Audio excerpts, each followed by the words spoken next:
Hello, check. Hello. Hi, Arnab. Can you hear us? Yes, loud and clear. Great. What time is it in London? We are missing you here. I'm in Oxford. It's 10:15 in the morning. Okay. So me and Jaikishan are here and we'll be asking you some questions. And, who doesn't know Arnab? So can we have a big round of applause for Arnab, please? Oh, thank you. I don't know whether you can see, but Thank you. there's a house full that is clapping for you, and they would have wanted you to be here, but I'm sure they will enjoy this session with you virtually as well. So let me start, Arnab, by asking you, you know what many of us don't know about what's happening and what is not happening.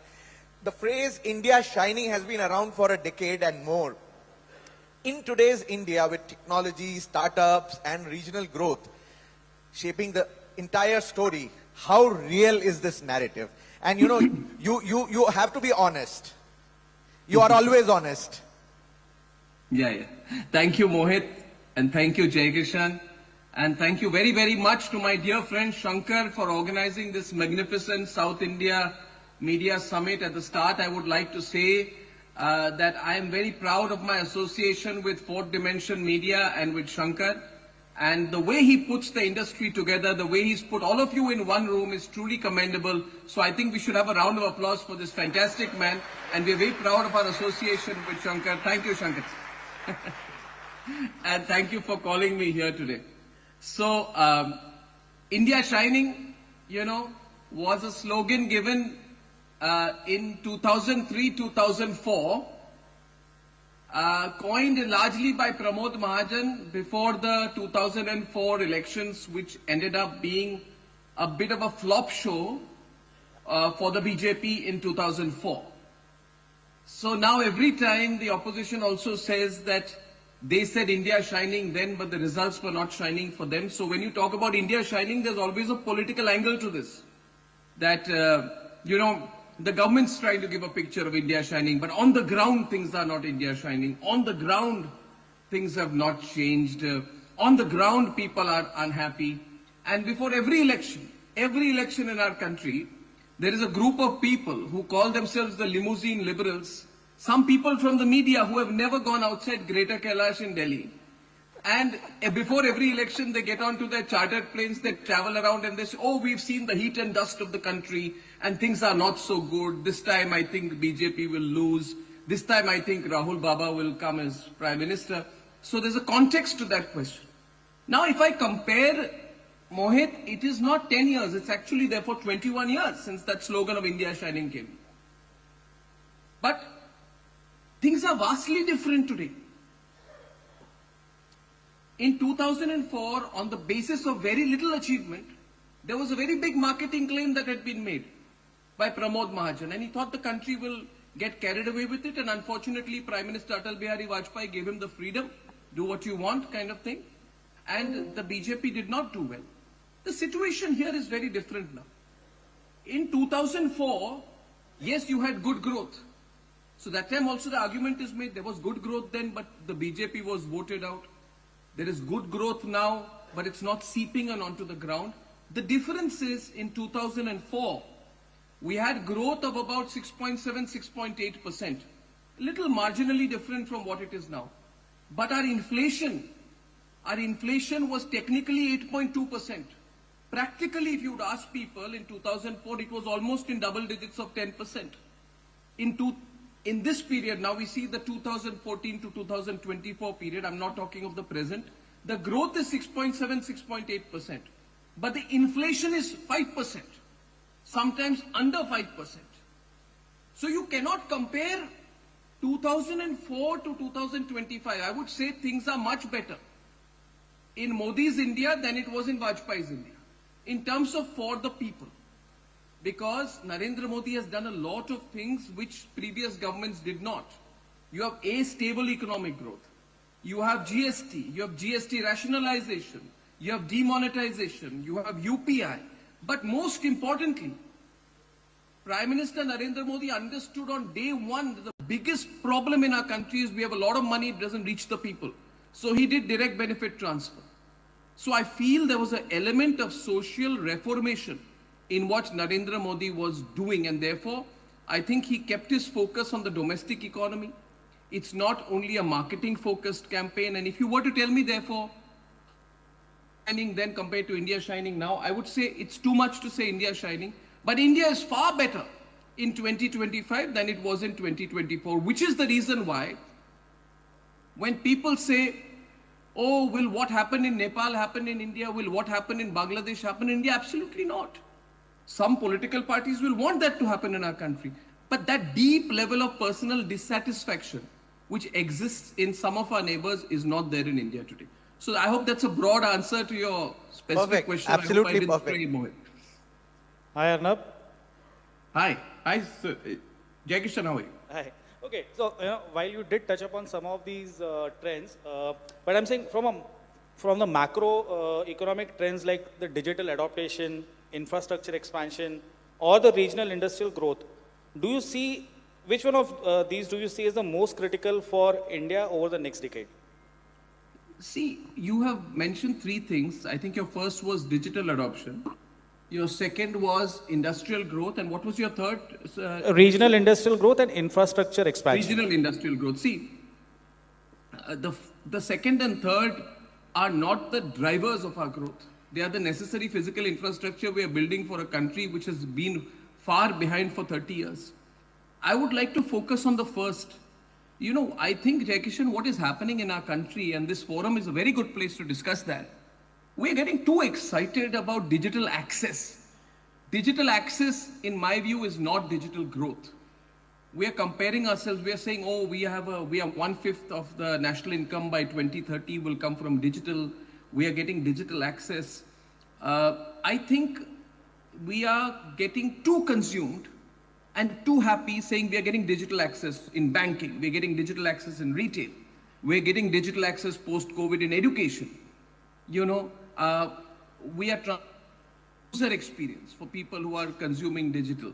And you are in the south of India where, you know, the south is far more advanced in terms of digitalization, if that were to be an appropriate word, because you already have a startup ecosystem which is there. And the number of internet users in states like Andhra Pradesh, Tamil Nadu, Karnataka are very high. Kerala is already the most transformed and most advanced digital economy. I think it's got a special status there. My problem, Jai Kishan, is digital access is not digital growth. You go around the world today. Do we want to be a market or do we want to be creators? I think Piyush Goyal said it absolutely right. We are using the roadways of the digital economy to make consumers get access to products. But are we here to start a food delivery ecosystem? Or are we here to do something more transformative? Therefore, I would say that too much excitement about digital access, proving that we are doing very well, is not good. Getting too excited that UPI is available to everyone, that even 50 paisa transactions are happening on UPI, what does it prove? It proves that when you give access, people use it. But is it transforming our nation? Absolutely not. Absolutely not. And there's too much hype over the fact that there is digital adoption. Digital adoption is happening because people have access to cheap bandwidth. What happens on the day when these same companies which are providing the bandwidth increase their ER by 20%, 30%? Will consumer habits change then? Or are we going to be in a lockdown economy? Therefore, my simple answer to your question is, out of your three, neither. The only thing, neither digital adoption, nor building roads, or simply saying that we are going to build a bit of regional infrastructure is going to be a game changer for the country. We are not in the 90s. Therefore, what do we need to do? I'll give one example. A few days back, in our studio, two young men came to me. And they said, we have built a EV-powered motorcycle. And they've got very limited investment. You know, they would have probably got $50, $60 million over years, over 8-9 year period at the most. Now, I challenge you or anyone there, let Elon Musk build the quality of the bike that these young men have made just 20 kilometers out of Bengaluru. I asked them, where is your factory? How many people do you employ? They said, we employ 600 people. our factory is maybe just on the suburbs of Bengaluru. And I said, where is your bike being used? They said on the Autobahn, in Paris, in Germany. I said, can I have a look at this bike that you made? And believe me, the bike is an absolute beauty. You could imagine that bike giving a race to BMW or Kawasaki or any of those companies. So that is what makes me excited. What makes me excited is creating something new. Manufacturing is what is going to make a difference to this country. Not only digital adoption, not only building highways, it's manufacturing. We have to get back to our core of manufacturing. And I believe it is the south of India which should lead the way as far as manufacturing is concerned. So I would say out of your three, I would choose neither. I would say manufacturing motorcycles, manufacturing hardware, manufacturing chips, manufacturing the latest sort of defense technology. What companies like Indian companies in defense are doing is truly transformative. So I would say if we put our core on manufacturing, that's going to be the next phase of our growth. Great. Arnab, coming to South India now, since we are sitting in the south of India in Tamil Nadu, and we know that southern states like Tamil Nadu are often referred to as the growth engines of India. But do you think that the South's contribution in India's rise gets the attention it deserves in national narratives? Mohit, first you should ask BARC, whether BARC is giving even a representation to south of India. I'll come straight, I'm a media person, Mohit. There is so much when I come to South, when I come to Chennai, I was recent in Mamalapuram, then when I go to Bengaluru, I know how many people watch television here, right? But you know, when you ask BARC, they seem to be in a different world altogether. They would show that one particular city in the heart of the country or some other part of the country where one channel has got landing pages is going to contribute. So before we talk about the rest of the other industries, let's talk about our own media industry.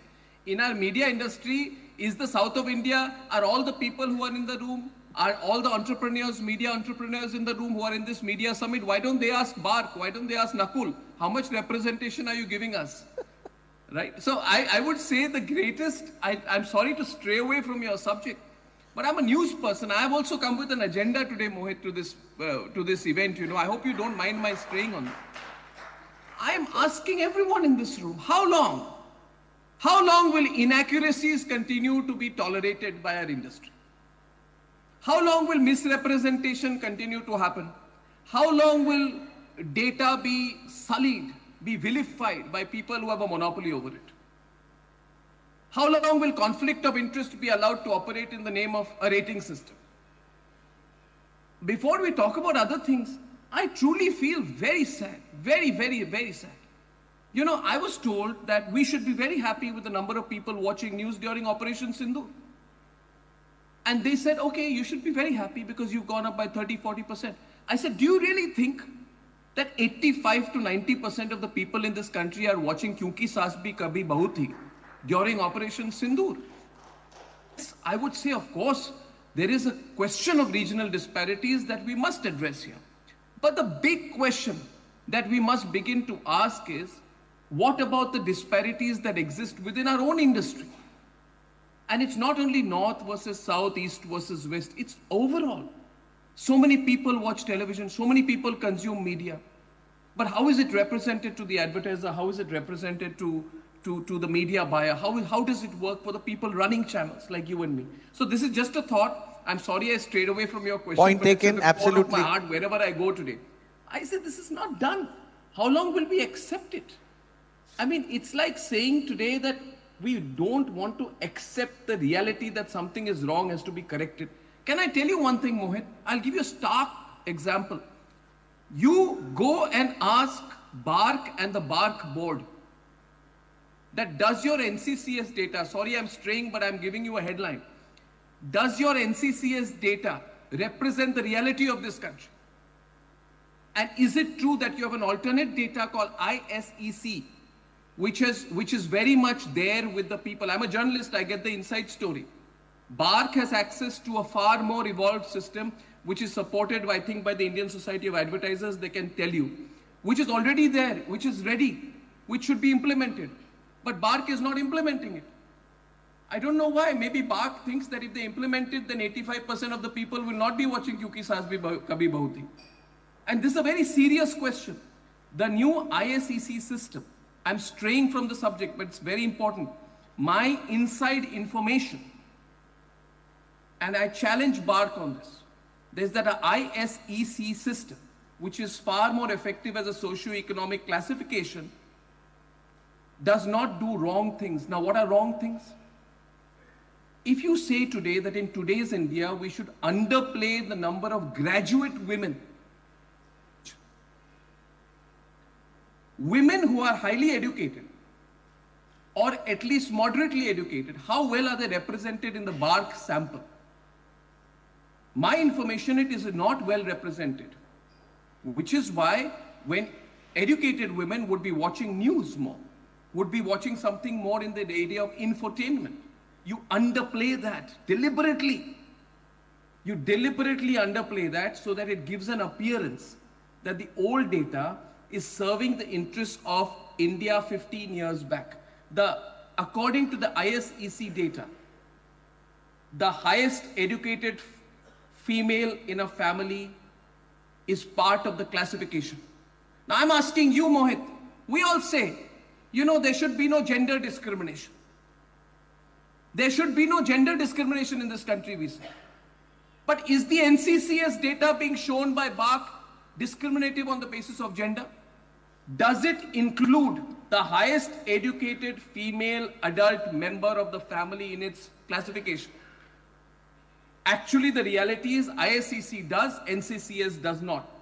And I'm asking, in a country of Beti Bachao, Beti Padhao, give women an opportunity to be educated so that they don't get included in the NCCS classification. Is that fair?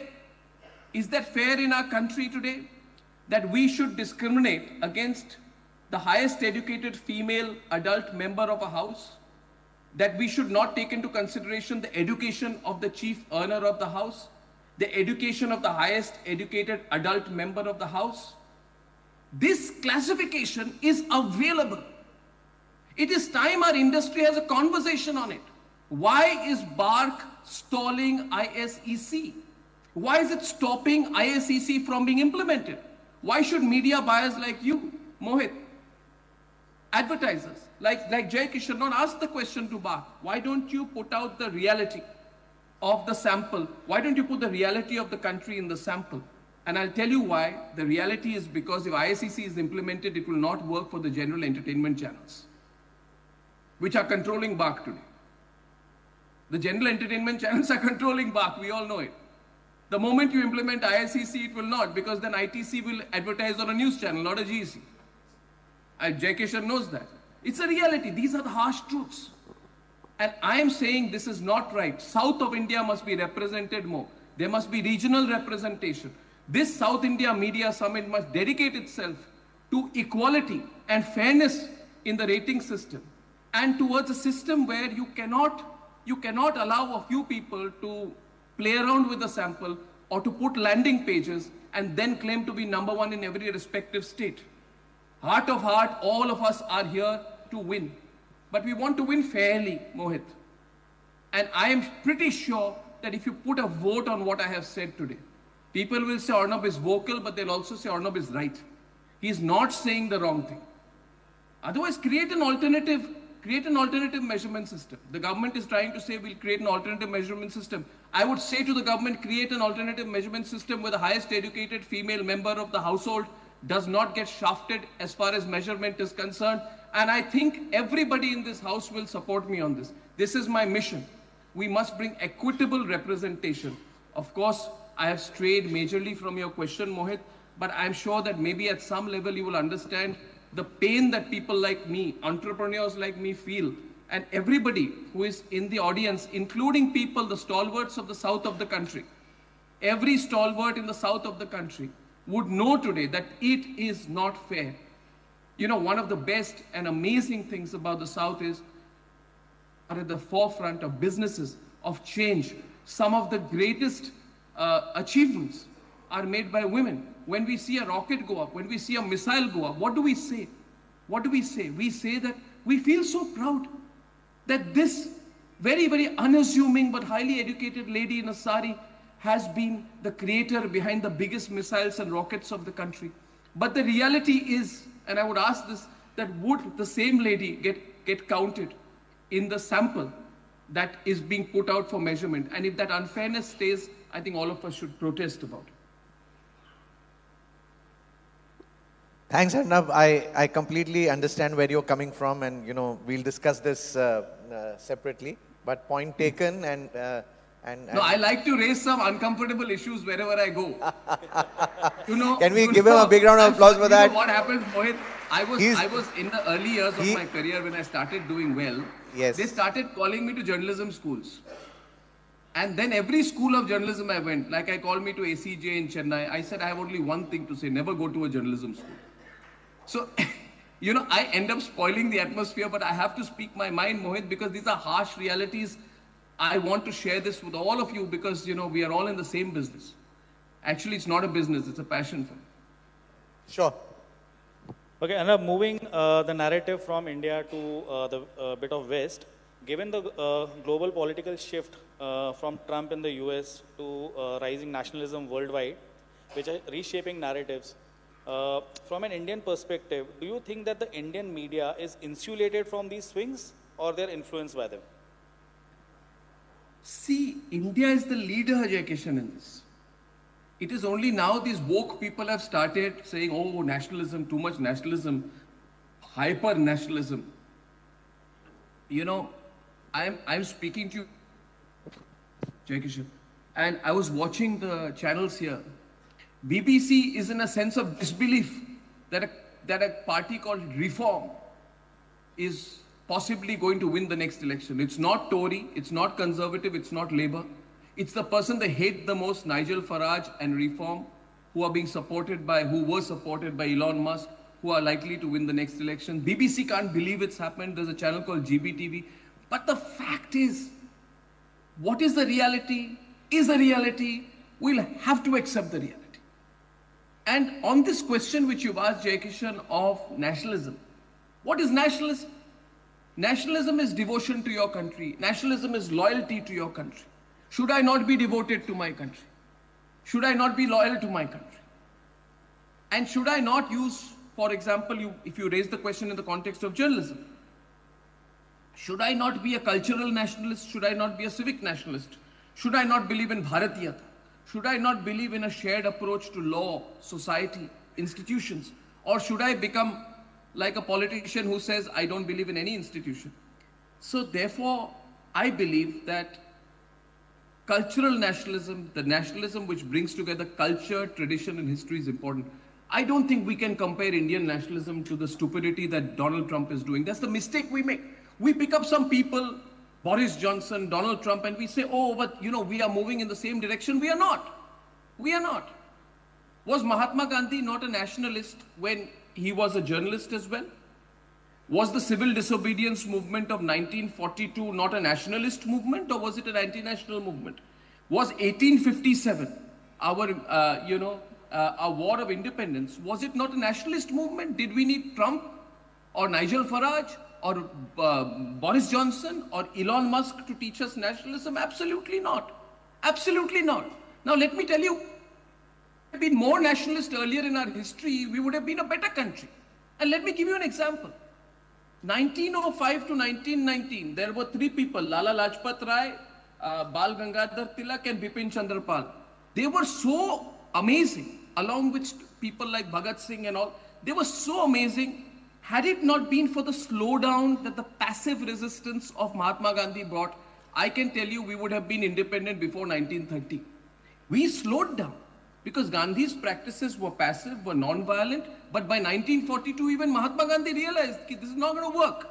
So he did the civil disobedience movement. But by that time, it was too late. Jinnah was on the horizon. The British had divided the country on religious lines. My question to the audience is that if Lal Bal Pal had continued, 1905, 1990, not stopped, and there had been no passive resistance, then our country would be independent earlier. The British would have been forced to flee. Now, why am I talking about history today? It is because I believe, Jai Kishan, that the biggest challenge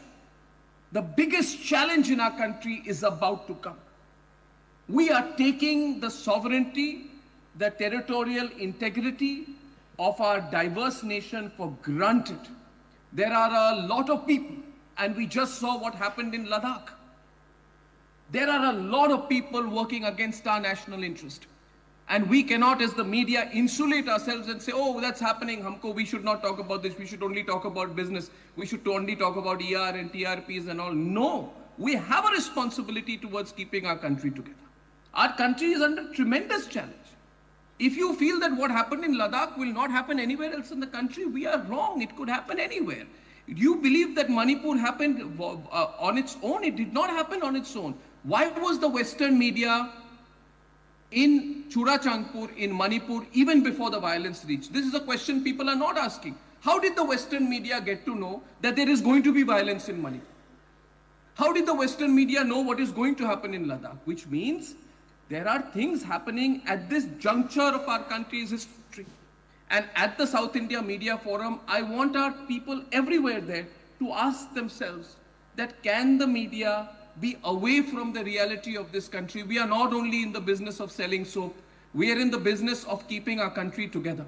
That's what we do every day, the Republic Media Network. You know, it's not, we brought these things down to very trivial conversations. We talk about, are you pro-Modi, are you anti-Modi, pro-BJP, anti-BJP? That's not the question. The question is, are you a nationalist? And if you're a nationalist, then you can use the media to put your country in the right direction. I am very surprised today that there are people who say we must respect Turkish nationalism, we must respect Rohingyas, we must respect American nationalism, but we must question Indian nationalism. So I feel that's a hypocrisy. We in the media must bring our country together. I can go into this subject for a long time, but I would say that our independence movement was inspired by journalism that was nationalistic. If it worked for us in 1940, why should it not work for us in 2025? Is my question to the audience. And therefore, I want to say today from the South India Media Forum that the Republic Media Network, which is the largest emerging media network in the country, is throwing its arms open to any partners who want to work. We have entered the South through Karnataka with a proud association when we took over Digvijay TV, which was being run by my friend Anand Sankeshwar, the son of the great Vijay Sankeshwar, a legend himself, and we entered the South. I would like to say, and may call it an announcement or whatever, that I would like to partner with any fellow broadcasters who would like to be part of our network. We can bring ways in which we can come together to put together a network that is truly nationalistic. My network does not say news first, Rashtra Sarvopari, nation first. And that is our guiding principle. So if anyone here wants to get together and be part of the Republic Media Network ecosystem, my email address is ornob@republicworld.com. ornob@republicworld.com. You connect with me. We will make you part of our ecosystem and build the largest media network in this country that is proudly nationalist. Thank you, Arnab. And having spoken about Republic, you've built one of the most disruptive newsrooms in the country. And I've been fortunate to visit it with my leadership, global leadership. Thanks for that. What lessons does your journey hold for regional voices who want to break through nationally? Well, there are far many achievers in the room for me to give examples, but Mohit, yes, it was lovely to have you and the leadership of your wonderful company in our newsroom. And as you would remember, when we were going around the newsroom with your global founder and CEO, Yannick, you know, the proud moment for me was when, you remember, he was in our newsroom, he looked around and he says, this is something that the world should see. When he came to our newsroom, and he said, this can give a run to the money to BBC, CNN, any global newsroom. And that came from a person who runs AFP, who runs, you know, one of the largest, maybe one of the top 3 or 4 media conglomerates in the world. So I think that was a very humbling moment for me. My only suggestion to any media entrepreneur who would get a chance to watch this or is perhaps in the room today is that you think big, think scale, think scale, think scale, think big, think big, think bigger, think biggest. Don't be pulled down by 2 factors. One is geography. oh, I'm operating Tamil Nadu, I can't go national. Why not? If I am operating and I can think of going global, what is stopping anyone? Don't be held back by geography. Build media companies, build media buying companies, build media broadcasting companies, build digital companies that can go beyond geography. Don't be guided by geography. Let geography not be your limitation. I take inspiration from our dear friend Shankar today, who goes around the country. He is carrying out the South India Media Forum, but wherever he goes, people meet him and everyone knows him, from Assam to Delhi to South, of course. And that itself, so don't be guided, pulled down by geography. The second thing may be strange to you. But Mohit, I'll tell you, don't let money pull you down. Sometimes we feel we don't have capital. Capital. Because we don't have capital, Mohit, we can't do. We can't do because others have more money, we don't have money. We don't have money. And I think the biggest capital in the media space is in your brain. Why is Republic today so successful when we have people, biggest corporate houses entering this media industry? Why is Republic standing stall? Do we have more money? No. I also want to tell you one thing. People thought I had a lot of money when I started my channel. I had no money. Mohit, probably I did not even have more than 15 crore rupees. I'm telling you this today. From that money and from a 400 square feet room in Mumbai, we have built Republic Media Network. Only two things I'd say. If you have an idea, your idea is worth billions.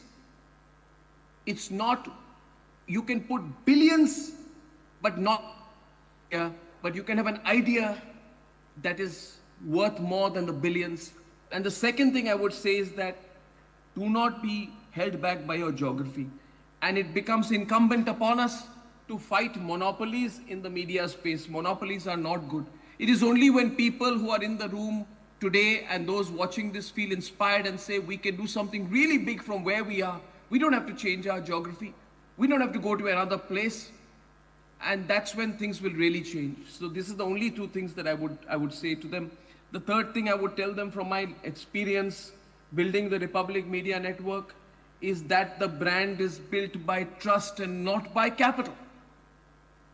Today, in the news industry, some channels, some networks are saying we will spend 150, 200 crore rupees to become number one by getting a landing page. But when they go to an advertiser, the advertiser says, I don't believe this is a true viewership. So trust cannot be replaced with money. These are the driving forces for me. And I think if this is of any use, if it has made any sense to anyone, again, I would like to say once more, Mohit, that I would like to collaborate with you, with others. And therefore, I gave my email address not to advertise, but I want to get to know people. Otherwise, I'll be in my own bubble. So you want to reach out to me if you feel my ideas made sense to you. If you want to talk to me, you can always send me a mail. I'd love to connect. Thanks, Arnab. Thanks. Thanks, Arnab. So you actually touched upon innovation in some manner out here. Given the fact that innovation is powering India's rise, but also it brings its own set of challenges. How do you think India should balance itself on the innovation and regulation, especially in the digital and media space?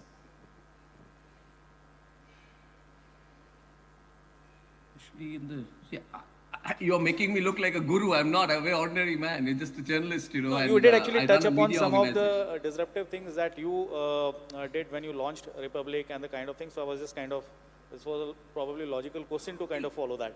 Yeah. I'll tell you this.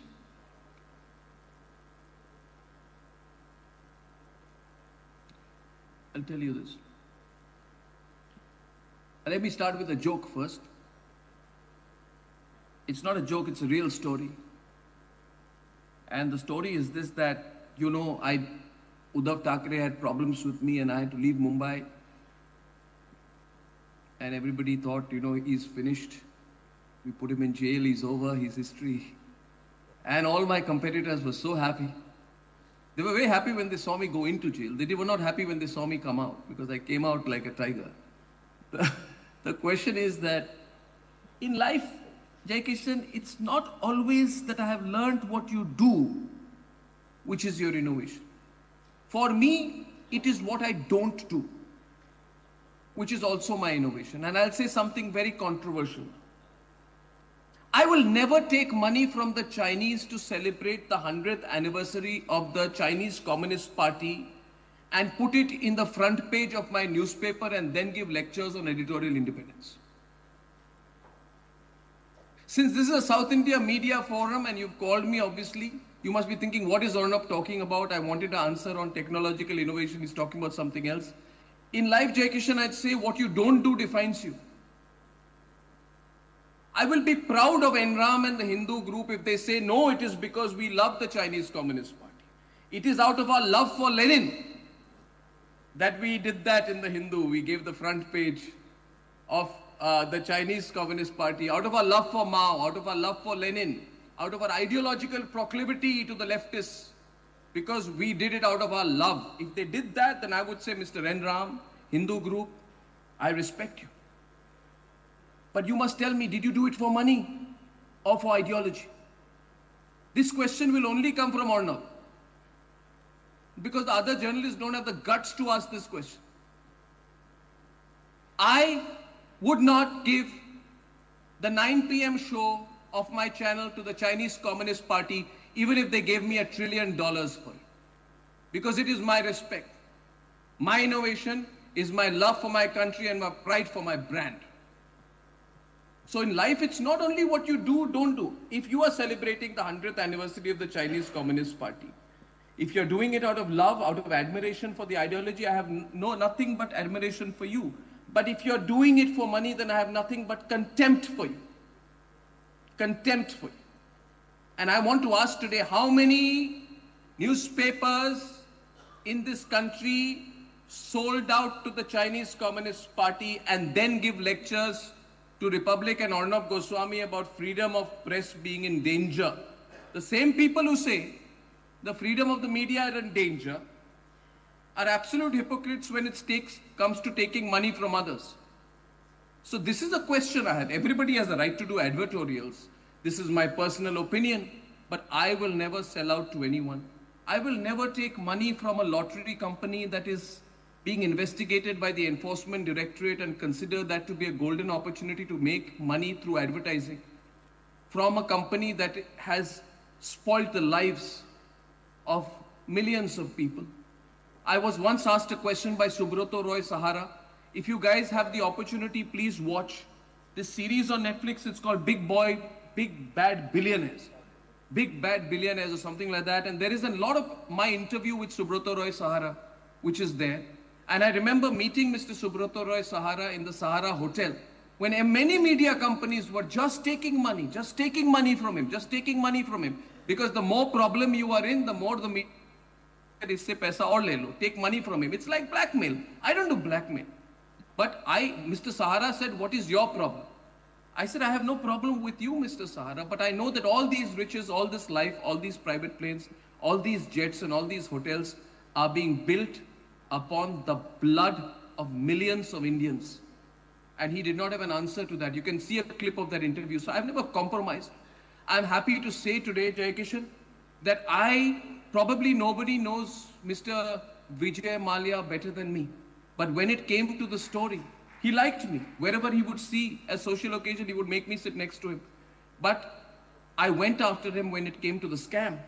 So I think my innovation is in deciding that I want to be authentic. Whatever I am, I am. If I'm going to lose by being authentic, I'd rather lose being authentic than win by being a fake. So I think my innovation is in honesty. And that honesty needs to come back into the media. And I request everyone at the South India Media Summit, we can make a real difference to our country. We can pull our country together if we play our role. I'm not a technological person. Many people can talk about innovation and technology. My innovation is only in editorial, Jai Kishan. That's all I know. Thanks, Arnab. Arnab, looking ahead, do you believe the next round of disruptive journalism will come from the regional India rather than the metros, or the other way around? Absolutely it will. Absolutely it will. Absolutely. It gives me so much pride when I see what the regional media is doing. And I feel so bad, Mohit, that despite, when you come to a place like Tamil Nadu, when you come to Bangalore, when you come to where I'm from, Mohit, with Guwahati, 11, 12 channels. People say, why so many channels? I say, what's your problem? Let there be more channels. Which means somebody is watching the news. Somebody is watching the new politicians' own channels. There are many channels we are not being owned by. The next disruption will come from the regional media. And that is why I want to join hands with the regional media. See, I'm one man. I've built a company. Company has grown big. People like you like me, so I'm fine. All right? But I'm not Ambani, Adani. I can't build the biggest media company on my own. But I want to work with all my partners in the regional media. I'm the only guy who will open my arms to them and not compete with them. I will not be there to crush you in your states. I'll be there to partner you. Therefore, I think the only way is to build what I would call a truly federal model of doing news in our country. And I would love to work with 15, 20 partners, not affiliates. You know what happens with these big companies when they join hands with somebody in Chhattisgarh, they are affiliate. You are their affiliate. How do you say they are your affiliate? I would like to build partners and work with them in serious journalism, because many people get pushed down and bogged down by money, by their inability to access sales beyond their regions, their inability to build sales teams. Not everybody can afford to build a sales team, and their over-dependence on state government advertising. I want to break away from all of that, and I think there is a model there. Our Republic Bangla channel does not get 1 rupee from the Bengal government. And I was told when I went to Bengal, I met somebody, very, very, very powerful person. This fellow sits with me in a room and says, what do you want? You've come to Kolkata. What do you want? I said, I want nothing. No channel operates here without our money. No channel operates here without our money. It was said to me by this very powerful person. And another powerful person took me to meet him is sitting here. And I said, I don't want a single rupee from you. He said, then you can't survive. And today, Republic Bangla is almost bigger than ABP, Anand Bazar Patrika. We haven't taken a rupee from the state government. I want to stop this dependent on state government advertising. If they want to advertise, good. Don't give advertising in the hope that you will control us. The problem is sometimes these people think like that. You will give us advertising, we'll control you. We should not sell out for 10 to... Journalism is worth more than that. So if there's anyone who believes in the same values as I do, please message me, call me, tell Mojo to give my phone number to you so that we can join hands and work together. Sure, sir, sure. Arnab, last question from my end. And in one line, what would be the headline to the world that you would want about India to be read in 2030? 2030. I'll only look at things through my prism, Jai Kishan, thoda sa. We are not politicians. The Prime Minister has his own aspirations, Defense Minister, a National Security Advisor. Everybody, big people have big aspirations on their own right and their realm, and they have a right to do that. As a media person, I would say one thing for sure, Jai Kishan, and I will say it because I believe, Jai Kishan, I will do it. And with all your support and help, I will do it not for myself, but for all of us. And by 2030, let's say that today is 2025, we are on the 29th of September 2025. On the 29th of September 2030, when you and I are speaking together, maybe next time physically at an event like this, you should say, Arnab, remember you said that you will build one of the largest global media groups, and you did it. So what I want to do is absolutely clear. And I've been saying this since 2015, actually. Maybe you saw the video where I said in Moscow, people thought I was mad, but I will do it. We will build. I will not build. We, all of us together will build the most formidable challenge to BBC and CNN that they have not seen since the day where they were founded. We will defeat them. We will defeat BBC, CNN, Al Jazeera, and strength of our people. We will build a proudly global network from India, and Republic Media Network will do it. Many have tried to do it. There are others also who are trying in their own way, small way, like First Post and WeOn and all these people. But you see, globally, if you have to do something, it has to be from the mind, not through money. And therefore, what headline I would like to see is that when the big headline happens in the world, people across the world are watching it on Republic, not BBC. I'll give you an example. I'm an executor. I'm not a thinker. I'm not a great thinker, but I'm good at putting things together. The practical side of it. You know, recently Putin and Trump met in Alaska. I don't know why they met in Alaska. They could have met in a better place. But they met in Alaska. And when that event was being streamed, I will share data with you. Republic streaming was higher than Al Jazeera, though we don't have a global channel, because we did better quality work. So if we can defeat Al Jazeera, yes, we were behind BBC, we were behind CNN, but just imagine if we take 5 to 10% of the global audience, what an impact that will be. Will it not make all of you proud? And therefore I'm saying I'm not going to do it for myself. I'm not going to do this for myself. I'm not taking Republic public and making hundreds of crores. I have nothing, no financial aspiration. I want to do it because India needs it. So that is what I want to see, that when the big global headline happens, people, where I'm sitting right now, I'm sitting in Oxford, people in Cambridge, people in Washington should be following RIP. That's what I want. Not for myself, because that is a network that will come from India, rooted in Bharatiyata. So that is what I want. Thanks, Arnab. Thanks, Arnab. We have time for just one question, and I don't know how we'll select that one question. So you'll have to... How many people want to ask Arnab a question? If there's only one person, then the problem is... Nobody.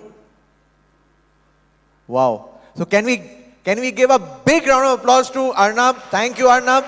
Thank you. It was absolutely fabulous as always, and wish you were here, but I think we got the flavor of your your passion from there as well. Thank you very much. Thanks, Arnab. Thank you, Mohit. Thank you, Shankar. Thank you, Jaykishan. Thank you, everyone, and fantastic South India media event which you're having there. It's great. Next time I'll be with you physically for sure. Thank you very much. And you have my email address. Thank you. Thank you.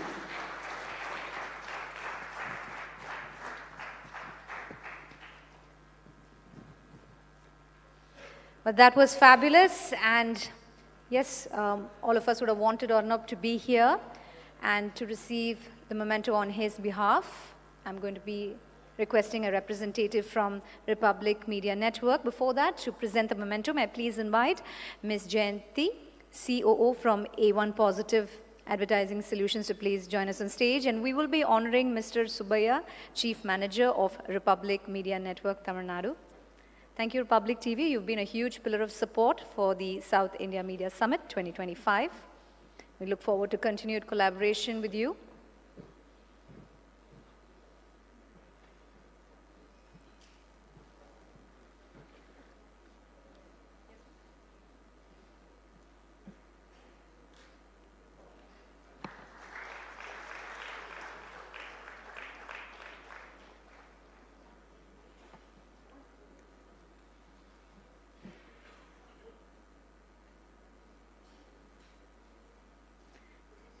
This is, a thank you for Republic TV partnering with us, and a memento that we would have wanted to present to Arnab. So we're asking the team member to collect it on his behalf. So thank you. A nice big round of applause. They've been a very, very big pillar of support.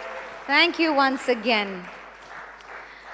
One thing Coimbatore is very, very famous for is startups and, of course, the spirit of entrepreneurship, and keeping that in mind, we would like to celebrate someone truly special who has also been a huge pillar of support for South India Media Summit 2025 in bringing the next generation to this summit. And to felicitate him, I invite Mr. Bharat Vishwanathan, COO from Fourth Dimension Media Solutions, to please join us on stage. And Naveen, can I please have you on stage from Startup Payanam? Ladies and gentlemen, I know all of you know the kind of work that they do, the kind of support that they have given South India Media Summit 2025.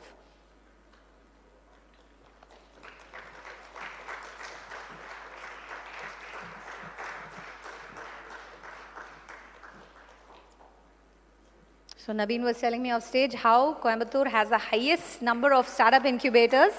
So there's so much to celebrate. Thank you, Naveen, for supporting us and bringing the next generation right here at the South India Media Summit 2025. All right, we move on to our panel discussion. While we get ready, a quick reminder and thank you to all our sponsors who've made this fabulous day possible. Our title sponsor, PuthuYugamTV, powered by The Hindu, agency partner, Havas Media Network, radio partner, Radio City, Malayalam news partner, Asianet News, regional broadcast partner, Zee Tamil, safe communication partner, Truecaller, integrated content partner, ArtCube, digital partner, Huela Services, regional news partner, B6 News, regional advertising agency partner, A1 Positive. That's right. Regional ad sales partner, Tata Play. Regional Digi-Reach partner, Sakal Media Group. English news partner, Republic TV. Kannada news partner, Republic Kannada. Magazine partner, Vigadan. Regional GEC partner, PuthuYugam. Regional print media partner, The Govan. Holistic wellness partner, 7 Doors to Heaven. PR partner, Mutual PR. Wardrobe partner, Ramraj. Travel partner, Trinity. Gift partner, Prestige. CSR partner, Pudhiya Thalaimurai Foundation, associate partner, Edicia, event partner, Benchmark Events, and online partner, Media News for You. Yes, let's go ahead and bring in another amazing panel onto the stage, and this time we're going to talk about media proliferation. Let me go ahead and invite this fabulous panel. I invite Mr. Rohan, Chief Digital Officer from Havas Media India, Mr. Nandagopal Nair, Vice President and Head of Brand and Communications, V-Guard Industries, Ram Sai Panchapakesan, President, Investments and Partnerships, Havas Media India, Althea Vanderveen, Director, Truecaller Ads, and we're very happy that Jayakishan sir is back on stage, and this time as a moderator. Ladies and gentlemen, Head Media and Brand PR, ITC.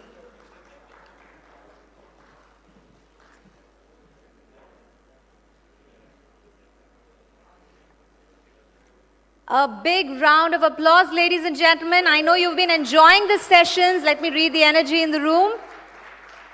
Over to you, Jayakishan sir. Hi, good afternoon. My only request to my panelists out here is please keep your answers short and not really long, like the previous one.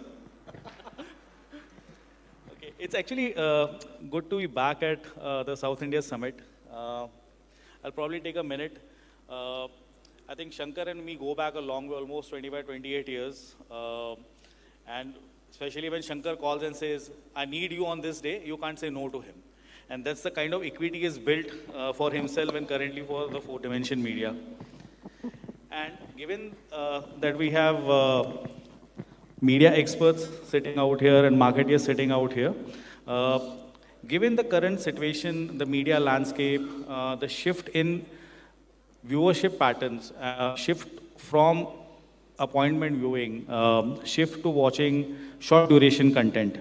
I think there are a lot of things that are happening, and I think this is amongst one of the better panels to kind of pose certain questions. And so let's kind of hear from the experts. Test it. Yeah.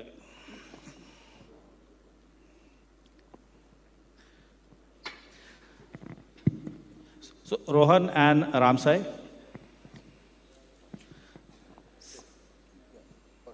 Yeah. Sure. So Rohan and Ramsai, one question to you is, with the shift of spends now favoring digital more, how are agencies gearing internally from the TV dominant mindset to integrated planning and buying?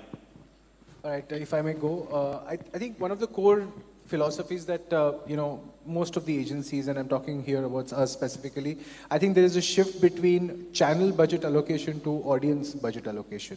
I don't think there is anything that is not available on digital, yet TV has its own charm. I believe there are fixed ad slots, and the reach is culminating very well. But the measurement, the getting your cohorts right, everything works very well in digital. So for us, it's an integration of screen agnostic planning that's working well.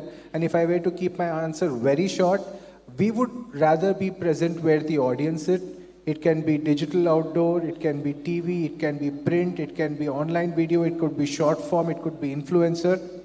Selection is just a function of this. Yeah, so in fact, the principle is same, right? When we look at from a coverage to a consumer, earlier we used to plan for the markets, right? You know, I'll plan for West Bengal, I'll plan for Tamil Nadu, that's how we used to plan.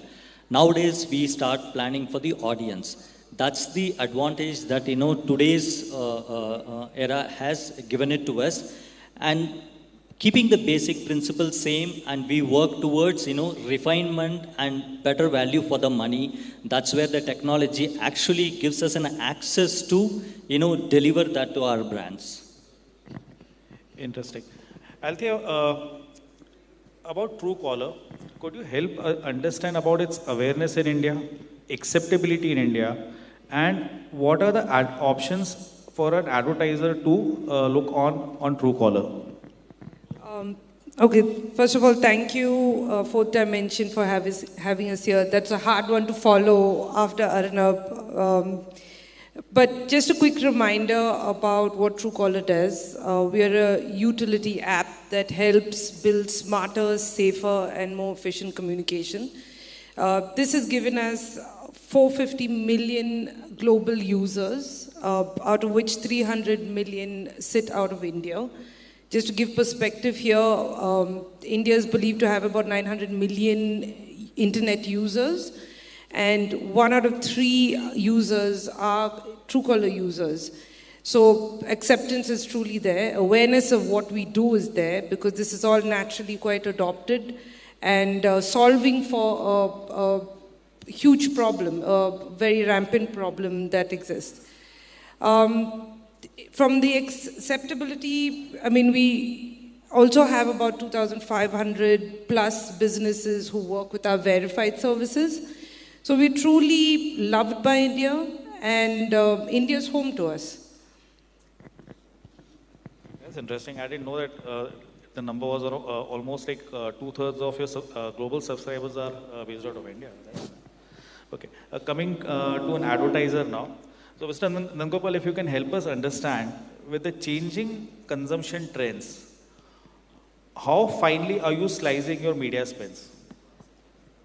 Yeah, with the increasing influence of digital and of course the changing consumer behavior, we have also recalibrated our media investment. So so if you look at, there's an ATL and there's a BTL angle to it. And if you look at the ATL side, where earlier, you know, it was 80-20 skewed towards traditional media, today that has increasingly moved to 40-60 for us, for our line of products. And within the digital stream itself, we all know that digital is a very fragmented universe. So we kind of focus more on search, you know, online video, and social in that context. Now, 40% is moving towards the BTL side. So that's because, you know, we have a lot of push categories. And so on-ground activation becomes important. So if you look at it at an overall pie, it's a 60-40 ratio between ATL and BTL. And within ATL, the construct and breakup that I given. And that's how we're looking at it. Rohan, in absence of a single currency on measurement, how difficult is it to address the brand's reach and frequency with a consolidated view? You know, I think that continues to be a problem, being extremely honest in the room. We are a function of a very triangulated data technique, right? You know, one is that our reliance on BARC. We hear a lot of news right now and, you know, strong point of views. At the same time, there is second, which is platform-dependent data, what the Googles and Meta will give you. Third, independent partners trying to drive their own BLS. There is definitely a need for a single consolidated view, but I don't think it will be purely done because of some digital metrics at play, because unfortunately, you know, each of these walled gardens operate differently, which you are aware of. And in that complex ecosystem, trying to make sense of what is absolute reach, what is unique reach, how many eyeballs have you reached out to, and then finally what's working, right? You know, the hoarding could have played a major impact in your selection of the OTT show that you're going to watch. But in digital terms, it will say, because you clicked on a show, that, you know, it will make sense. I think the industry needs one, but it will not be an easy problem to solve because there will be multiple nuances within digital. If you look at how the industry evolved, right? At one point of time, they used to say that impression is the ultimate metric. Then came click as the ultimate metric, then the VTR as the ultimate metric, then the dwell time as a metric, then viewability as a metric, and all the way now to attention as a metric. So we are saying initially impressions getting served were fine, and now we are saying the number of seconds that you are spending on the impression is important. So I believe it is going to continue to be complex, but along with many, and I think a lot of industry bodies also coming together to solve this. I don't know if it will just be a panel plus a digital data. Something should definitely turn around, and I think with all the minds between advertisers, agencies, partners, brands all coming together, we can attempt it. No, it's actually critical also because today people who are actually browsing through reels and YouTube shorts. The funny fact is that a 0 second is the view time that is considered for it to be kind of accounted for as an impression. Yeah. So those are the kind of challenges that advertisers are. Yeah, absolutely.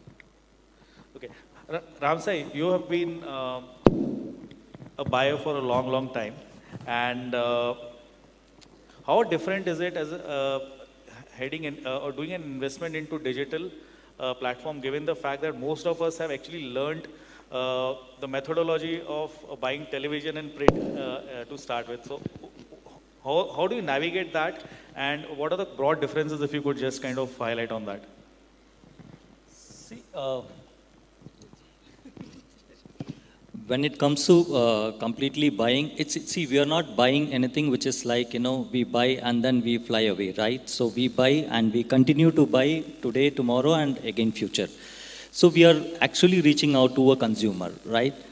Earlier days also we were doing the same thing. The method of doing was different than today's era. That's the very basic element of, today's advantage. As I said that, technology helps us to, drive anything that is impossible to a possible in today's world. And from a mindset point of view, of course, the upskilling is definitely an important thing. I keep telling my own people that, it's like when somebody goes into an examination, when they score, 99 or 99.9%, and very next day they are getting into a job. And it doesn't mean they've learned everything completely, right? Their zero-based learning starts from the day one of their work. That's how that whenever any medium, any newer tech opportunity comes, that's what actually makes us to learn and to be paced up with it so that, we can actually make use of those platforms, keeping the principles and ethical guidelines and the brand safe guidelines intact. We go and actually, deliver the return for the brands. So I don't think so much of difference, what we have been doing it, but now we are doing it in a better, passionate way, and there are a lot of competition exists around us. If you blink your eyes, and maybe you will get vanished from this place. So you have to be awake and keep delivering. Your own benchmark becomes your own target for tomorrow. That's what it is. Yeah, because one of the key challenges that one would anticipate coming on digital is also the fact that if there's something new coming in, there's no benchmark. Whereas, on television or print, you would always have you will draw a parallel and have an analogy. On digital, it becomes completely difficult to kind of have a benchmark and then justify the rate that's coming in. So my boss is sitting and laughing. When I said my own benchmark becomes my target, now he knows what target to give next year. He's sitting in the front seat and laughing. Give him some relaxation. He's doing a good job. Mr. Nair, how do you evaluate options on OTT platforms? Okay, OTT, I think, needs to be looked at it from a multidimensional lens, if you ask me. One, in terms of scale. So if you look at it on the live properties, marquee properties, AVOD platforms, that is one on scale. Second thing is, of course, precision. With programmatic buying and some niche content ecosystem, you have the ability to sharp a target. Third, is premium associations like, your SVOD originals, etc., which gives you the largeness for the brand, and there's a brand halo by participating in it, because these are, very niche advertisers on these kind of mediums. But I think the fundamental fact remains that it's not about which platform, but it's about which audience, in what context, and where they are in the funnel, in the buying funnel. And so I don't think there's a one-size-fits-all strategy for OTT, but we need to think through in the context of the consumer. Althea, we were having one side conversation a while back wherein I was telling you that I'm one of the few people who probably pays for the Truecaller service. And given, now that I know the maths, we have 300 million people and I don't know how many of them are subscribing. But on a broader perspective, do platforms like Truecaller and similar services, are they profitable in India? So thanks to you, yes. Okay, so I just want to reiterate the purpose of Truecaller. It is committed to deliver trusted and safer services to both users and brands. And as a NASDAQ Stockholm listed company, we ensure the transparency and accountability. This has us driving quarter on quarter strong performance results and profitability as we go. Rohan, in your opinion, do platforms like Google, Meta, and the other publishers, are they making money in India, or are they still kind of into that phase of investing and burning some money? All right, I think starting off with Truecaller, profitable, like they mentioned. I think Google and Meta are definitely profitable at a global scale. I think one of the core reasons for this is, as consumers, a lot of information that we need is a function of the searches that they do, and they are the leading search engine. Let's talk about Alphabet, right? If you are, kind of reviewing a product versus B, or going on YouTube, they are present there. So a lot of consumption or the products that they have built is centered around how the consumer is moving on the online space. Same holds true also for Meta, right? The fact that we are addicted to reels and we are, there is doom scrolling happening where, it's like a never-ending loop of dopamine hits trying to give you the content, and we live in two algorithms. One is your own, which is our own, and second is what the industry is watching. And between all of this, products that are inherent to the consumption pattern of the consumers will be profitable. Like Google, I think the 2024 for Alphabet largely was about $350 billion. For Meta has been about $160 billion. So they are very profitable. But when it comes to a very diverse OTT space in India, with about close to 57 plus unique OTT players, the struggle is between subscription revenues to ad revenues. And finding a sweet spot has always been a function of whether in that month a content has helped you break the subscription barrier. Because, today people are not really looking at, I am subscribing to OTT A. I want to watch this content. And wherever that content is, if the subscription doesn't exist, then they will take it. I'm told that OTT is facing a challenge, but I believe every publisher in India is profitable because if it's able to channelize audiences in buckets that are relevant for marketers. Scale may be a challenge for them. And as agencies, I would say that, maybe still quoting low, 50% of the budget going towards a Google and Meta, also for the kind of products that they build. With all this, I'm sure they are, and I think it's giving value back to brands, which is more important. Yeah, I think it's given the fact that even Amazon has kind of started their ad feed right now.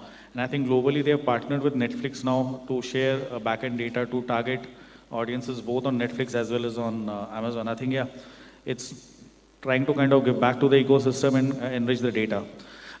Coming to a scenario wherein we see phases of cord cutting and cord shaving, and the fact that appointment viewing is missing. People are actually watching content at their own schedules and other things. CTV becomes significantly critical in most households, and again, some of the conversations that I have been having is CTVs again started becoming like a community viewing. The handles have ended up being individual viewing. So from a CTV perspective, Ram, if you could help us understand what is your perspective, point of view on CTV and how advertisers can benefit from this particular medium. See, end of the day, people keep, referring CTV, linear TV, and free to air. See, what is the objective is here? The objective is to reach out to the consumers. So we've got different set of audiences can be reached out through different, methods of the vehicles, right? Modes of the vehicles.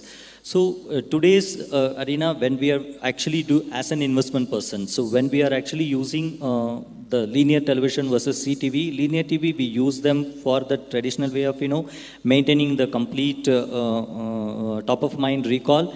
And then definitely the CTV gives us the cutting edge technology to, go and further deep dive into it and then do a sharp targeting and all.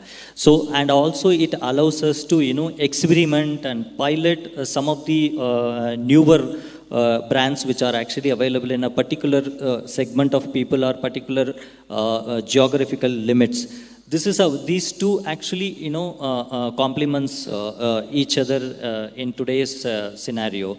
And yes, it actually also brings television viewing into a different pleasure altogether, because everything is on the button click away that, CTV people can actually access the contents of their own choice. So that's where, then today's scenario that where we have seen that, more than 6,000 hours of contents are being consumed right in a week itself.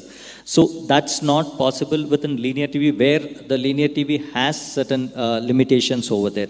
So this is what, I guess this 40 million CTVs are going to add more charm into the people's life.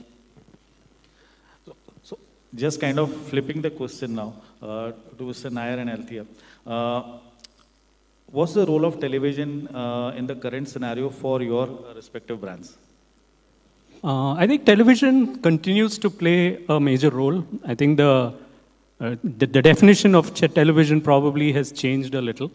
I mean, if you look at linear TV, it still is one of the best mediums for mass reach. And when you go to the tier 2, tier 3s and tier 4s, it is a very solid vehicle to take forward.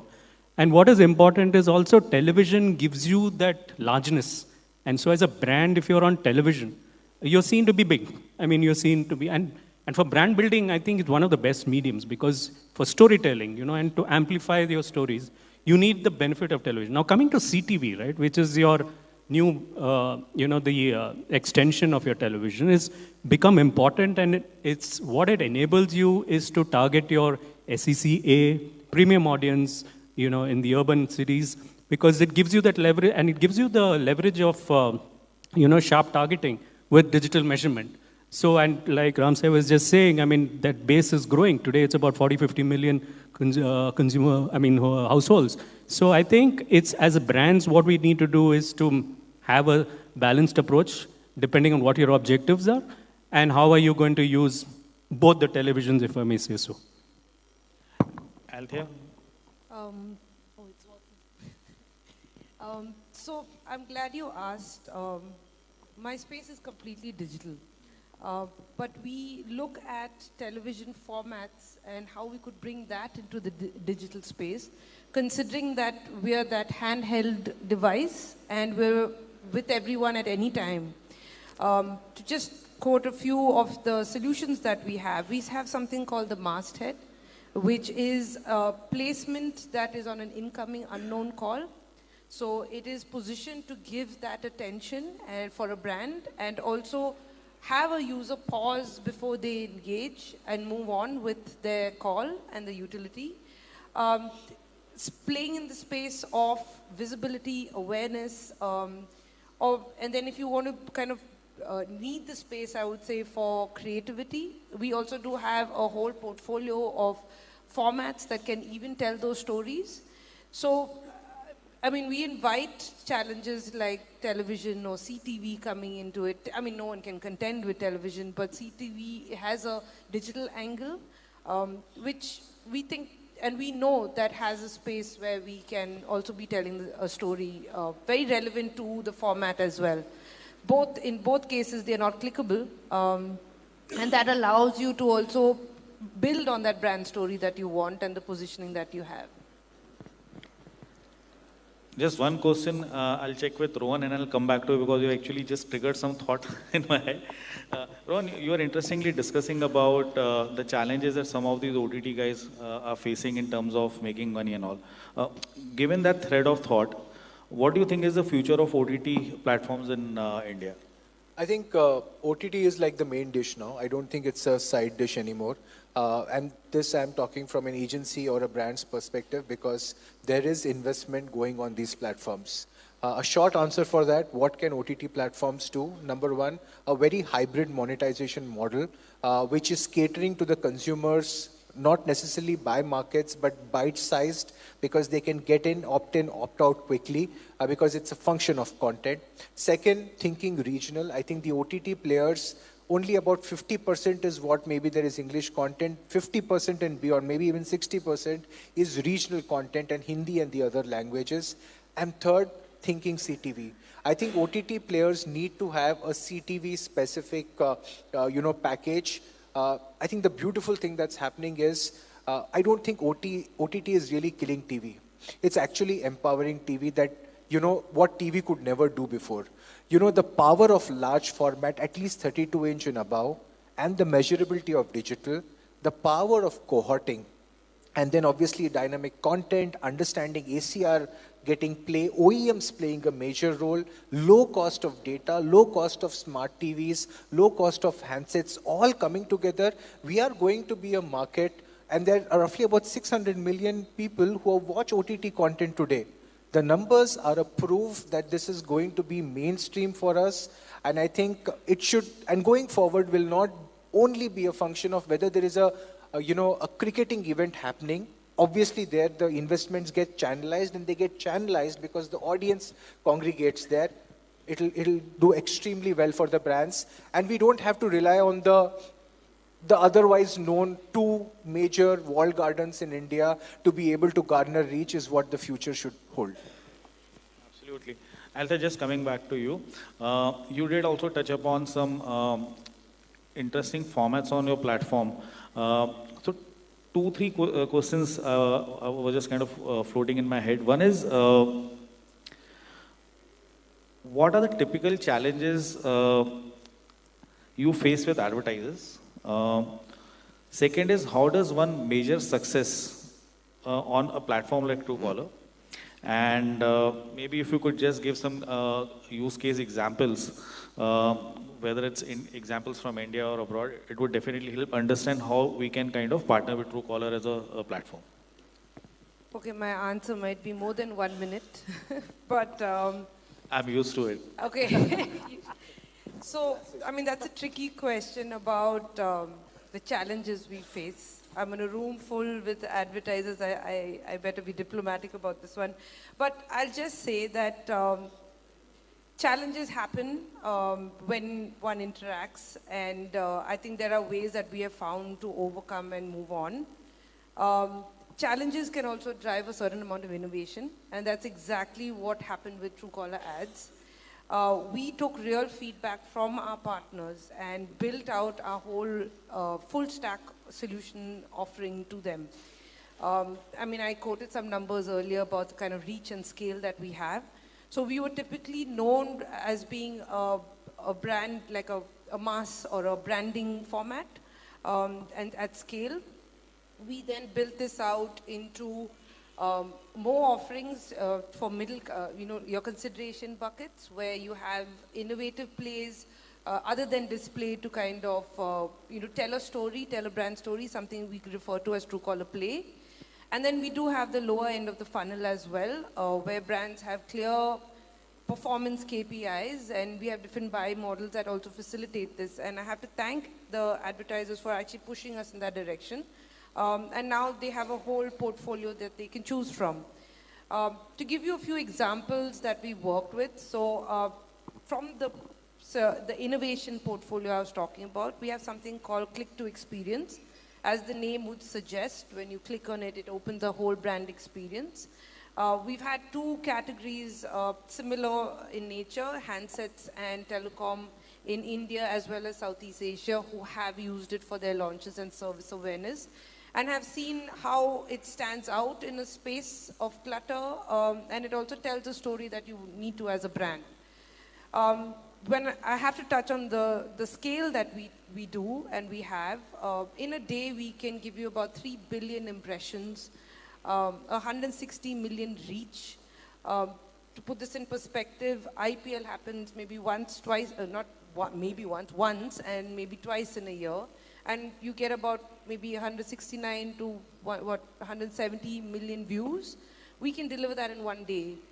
So you can get as large as that, or you can go down to the precision that we were talking about of talking to your very relevant audiences with our insights and our data ability. You can get creative, like I said, with our formats that you need. Also in the performance play, there are some partners in the room like TTK, healthcare and consumer, worked with particular cohorts that went after homemakers, mothers, to talk about their products, and it really successfully worked out for them. Additionally, we've got various other homemade Bharat brands with Usha, Havells, Orient Electrics, who are adopting these because they can see the precision that's there and build on their consideration models. We have the scale to even break this down to Tier 1, Tier 2, or South India alone with 65 million. I know I'm quoting numbers here, but it's just to give you an idea of what all we can do and how this can build out into various use cases and open that portfolio for you as you need and how you need. So yeah, there's a lot. I can quote a good few from the South, and I'm proud of it because I think the South as a region has always been very intelligent with how they work with media. They've taken baby steps, but when they take their step, you have a real strong partnership. Muthu is another corporate that works and actually is very experimental in nature.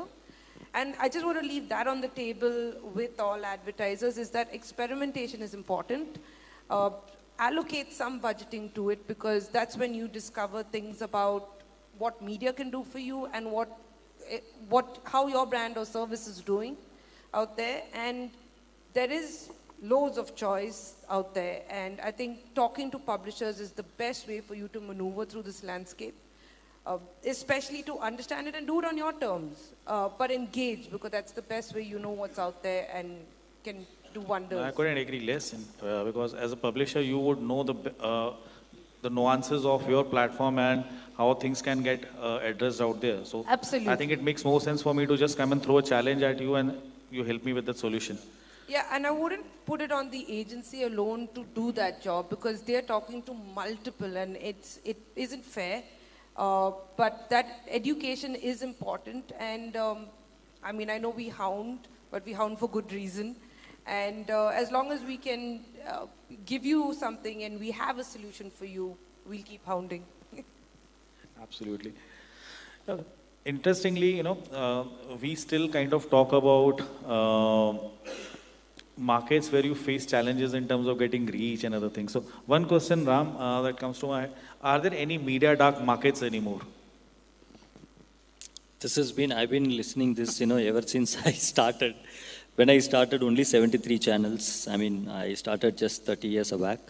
So today we are sitting with 700 plus channels. And there are consumers across. To put it from a factual point of view, so we've got almost 320 million households, of which still 80 million to 90 million, which comes under as in media dark markets. And having said 182 million households have an access to television where they actually consume linear as well as connected TVs and all.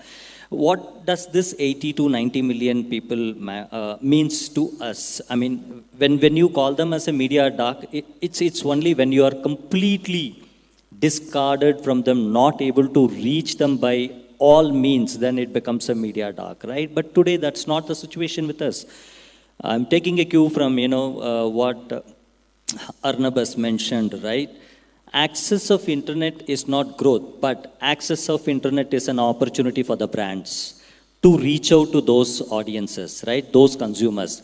And that's where the growth will come from, right? In terms of the ADX. So today we have got such a 900 million plus internet users in India has given us given the brand to access all the consumers across various parts of the world. So to me, if you ask me, it takes extra pain and you will have to, identify the medium to reach out to them. To me, there is no, it's my personal opinion. It can vary from others. There is no media dark market. I'll give you one small example from ITC only. Each of all. You reached out, right? What you categorized, the people categorized them as media dark market. You've reached out to 4,000 villages, right? 40,000 farmers, if I'm right, the numbers. You are the better person to know these numbers. And likewise, we look at our own client, DS group, corporate. There are CSR initiatives that they do it, which is like nurturing the women farming community people, which is Farm Her. In the first go itself, we've reached out to close to 12 to 15,000 people where they've never had any base and means of television or a newspaper or a radio consumption, but they all had mobile. That's where it is, right? I mean, I can quote a lot of examples like this. Unilever reached out to people which is like a case study for everyone, for us, which is Count Kajura, right? There are ways and means to reach out to media dark market. But to me, there is no way. Everything is possible. That's what. You just join hands with ours, we will take you to the world. That's a good one. बच्चे ने काम कर लिया. Okay. Now, Ram, just coming back to another medium now, which is print. We heard some of the things in the afternoon and some conversations that have been happening with regards to English print kind of taking a hit in terms of circulation and other things. So, broad question is, do you think print still has any juice left into it? And is there anything else that publications can do as an innovation on print to offer to advertisers as well as to readers? So I must quote again. So I'll start from a very small number. 29.9, which is approximately 30 million newspapers are sold every day. That's like, it's like higher than your European country's population, right? So that's the power of print today, if I have to tell you. And second is, and again when I say that these are all certified numbers, which is like, June Audit Bureau of Circulation, they've certified these numbers. Whether is there a growth or not, Jayesh? Yes, there are about, compared to a previous season, 8,25,000 copies have been printed, sold additionally during this period of time, which is around 2.77%, which is like huge number, right? In a print base. So what it tells us, print has its own relevance. Coming to that, is there any juice left? Since you said juice, do you love mangoes, Jayesh? Let me tell you why I'm asking you this. We were the first one to innovate for one of our clients, Swiggy, and the people of Karnataka, Bangalore would have definitely experienced this, where during the mango season that we've actually joined hands with our own print publishers. We brought out with photochromatic ink, where people actually, when they open the newspaper at a room, they would see only the mango tree. The moment, they expose that to a sunlight, they suddenly see the mangoes have been, blossom without even being flowers being seen, that the mangoes have come that quick, that fast. That's what it is like. The innovation actually takes the messages to the people. And not only this, we have also, got into various, Fevicol has done, right? Where the physics, this is sensory. And even in Mango ad, we have put mango fragrance in the newspaper, where it's lasted for, I think, sometimes one of my friends said it was there for almost 2 days. That's what it is. Like, it's a kind of sensory. When it comes to a physical touch and all, Fevicol, we all know that, right? So just they wanted to, demonstrate the hardness. they pasted two pages together, right? I don't know how many of you have experienced it. And when you try to tear it off, it was so hard to tear it off, right? That's the innovation, right? So to me, yes, print has lot of possibilities to, execute an innovation.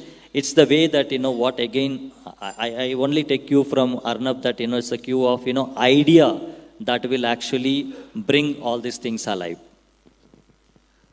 Okay. We are the investment we team. didn't hear that, right? So we are the investment team. I think they should be given. So just a quick this thing, we keep hearing about the Gen Z audiences and other things. And again, they have different consumption habits when it comes to the, regular media and other things. So Rohan, from your perspective, what are the broad changes in the Gen Z ecosystem, and how do we reach this TG from a media perspective? Right. A, I think they are highly influential. B, either they are overpowering us or we are trying to explain them. I don't know what is working out, but I know for a fact that they look at more of open internet than the rest of the generations did. They are they're more open to content driving their decision making. They are in this constant phase of active evaluation, looking at, what are the different touch points do I look at and then kind of ratify my purchase belief. So that is working. They have their own core beliefs and set of influences that they find is their North Star. I don't think loyalty is built immediately for them. But, this entire trend change, and I'm not even getting into the behavioral or cultural aspect that they exhibit, but purely from a marketing and decision-making perspective, I think they are very different. And what we are doing is to try and understand these, because the platforms change, the messaging changes, and also the way you approach them and the frequency greatly gets impacted. So we are definitely seeing a lot of change in the way we have to be preparing ourselves to be appealing to the Gen Z generation, and a lot of brands that we manage have a lot of Gen Z first audience as well. Okay. Mr. Nair, last question from my end on the panel. Given that we keep hearing AI and tools kind of being used by most of the marketers in AI, what do you think is the role of AI in content creation in this fragmented digital world, and relevance of long-form content and increasing demand of video content? Yeah, I think AI is a very powerful enabler in terms of content creation. I think what it has done is it has given us marketers one scale, because today the need and ask for content is so high. And with AI, you're enabled to deliver scale. Two is cost. At the fraction of a cost, probably, we have created so many pieces of content today, even as good as even films, which were gone. And doing it at a fraction of a cost is what it would take, perhaps, if you go out and shoot and go the conventional way of creating that piece of content. Three, is it also, I think the other one is cost, one is scale. Then I think the other part is also that AI is, AI helps in a big way in terms of, reaching out to a mass scale, right? So it helps us in a big way to reach out to a mass scale. The fourth is also about personalization. It helps us a big way in personalization. So if you want to personalize your content, AI gives you that window. Now, quickly coming to long form, short form, I think, Jesh, that it is not about short form and long form. There's many a time I'll just take us 1 minute. There's many a time the concern that you need to capture attention in 6 seconds and all that. But trust me that we have created pieces of content which is more than 2.5 minutes. And we've had outstanding engagement. So I think it's about how, if you have authentic narratives, which is coupled with the purpose, the larger purpose of the brand, then consumers will lap it up. So I don't think it's that. And needless to say, today it's a day of video. I think statics are passé. Everyone wants anything and everything in video. So I think video will continue to rule. Thank you. And with that, we kind of end this session after multiple reminders from behind. So thank you. No, full marks to this amazing panel. And look at the passion. Look at that passion. That is why brands succeed with them, right? They all have flights to catch up, but they're unstoppable. Let me tell you, amazing, amazing. And to celebrate the wonderful panel and moderator, may I please invite on stage Mr. Ganesh Ram, MD and CEO, MF Utilities, to please join us on stage. So I just want to take a minute, just want to thank Shankar and the team, and Shankar Bharat and 4D, for having me on this panel. I'm sorry I couldn't do that in the beginning. Thank you so much. I also invite Mr. Sharath Mohan from Pulkit Steel, General Manager, Marketing and Sales, to also join us on stage.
Group photo.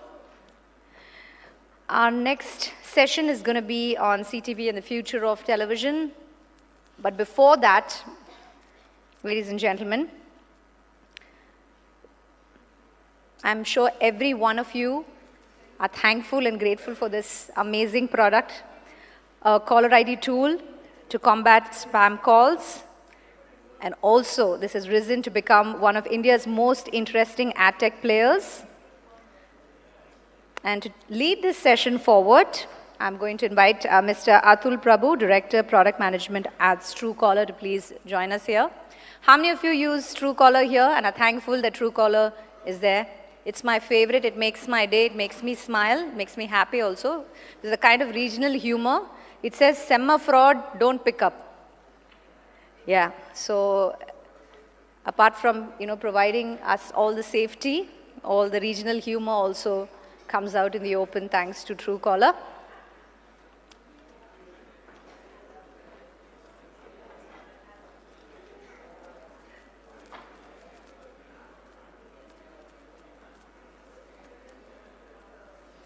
Give it up, ladies and gentlemen, for Mr. Atul Prabhu. Can I have you on stage? Have people thanked you for all the fun it provides? Yes.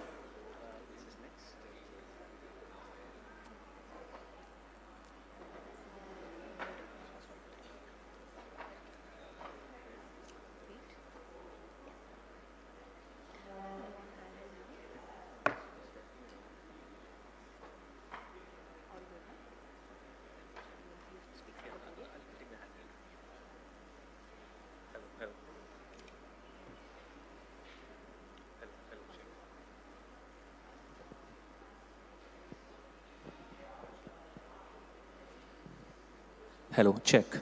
Hello, everyone. Can you all hear me? All here at the back? Okay, awesome. Good afternoon, everyone.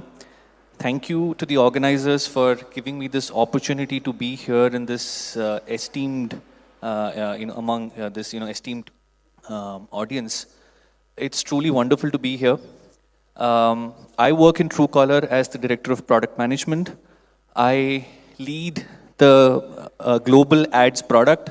So I and the team essentially obsess about creating ad products which not only fulfill the advertisers' objectives on the one hand, but also create really meaningful and impactful experiences for users. So before I get into my presentation, I'll just want to show a quick video.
All right.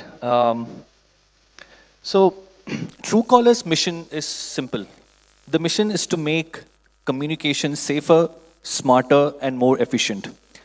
And if you think about it, this problem has never been as important, as ever before. 1 in every 3 phone calls that an average Indian receives is from outside the phone book. On an average, the Indian consumer receives 3 spam messages in a day. It is estimated that in just last year alone, upwards of 22,000 crores was lost in frauds and scams. So this is a large problem and it's becoming even bigger, and Truecaller is on a mission to solve this. So if you think about it, trust is built very deeply into what Truecaller does, into how consumers use Truecaller on a daily basis, and how the kind of perception we're able to drive in the user's mind. And we do this with the help of our best-in-class solutions. The first is, of course, the caller ID, which helps you identify who's calling. We also have something called verified businesses, which is essentially to let you know if there are legitimate businesses trying to reach out to you. And then, of course, there's messaging or SMS. And now when we think about, talk about ads on Truecaller, like how does it all come together, right? There's a reason why more than 10,000 brands continue to work with Truecaller on the ad side on a continuous basis. And I spoke about trust. I think it goes back to trust. When you have that kind of a product, you have unparalleled reach. Like Althea spoke about this, in this panel. In the world, we have 450 million global users. In India, 300 million. And in South India, we have 75 million monthly active users. And it's not just that. It's also about the stickiness. So if you see our DAU to MAU ratio, it's upwards of 80%. That's right up there in terms of the best apps in the world. So not only do we have a very large base of users, they actually come back onto our app almost on a daily basis, which is phenomenal. And these numbers are right up there in terms of any benchmark that you can think of, in terms of the best media properties which are out there. So think of your IPL cricket season, think of your T20 World Cup, the numbers are right up there. But it's not just about reach, it's also about relevance. And relevance really has 2 parts to it. One is the fact that you're able to meaningfully cohort users. So for example, you're able to reach out to mothers, shoppers, travelers. And then there's also the context in which you're showing. And this is also one of the discussion points that came up in the last panel. So if you think about it, the attention span of users today is lower than ever.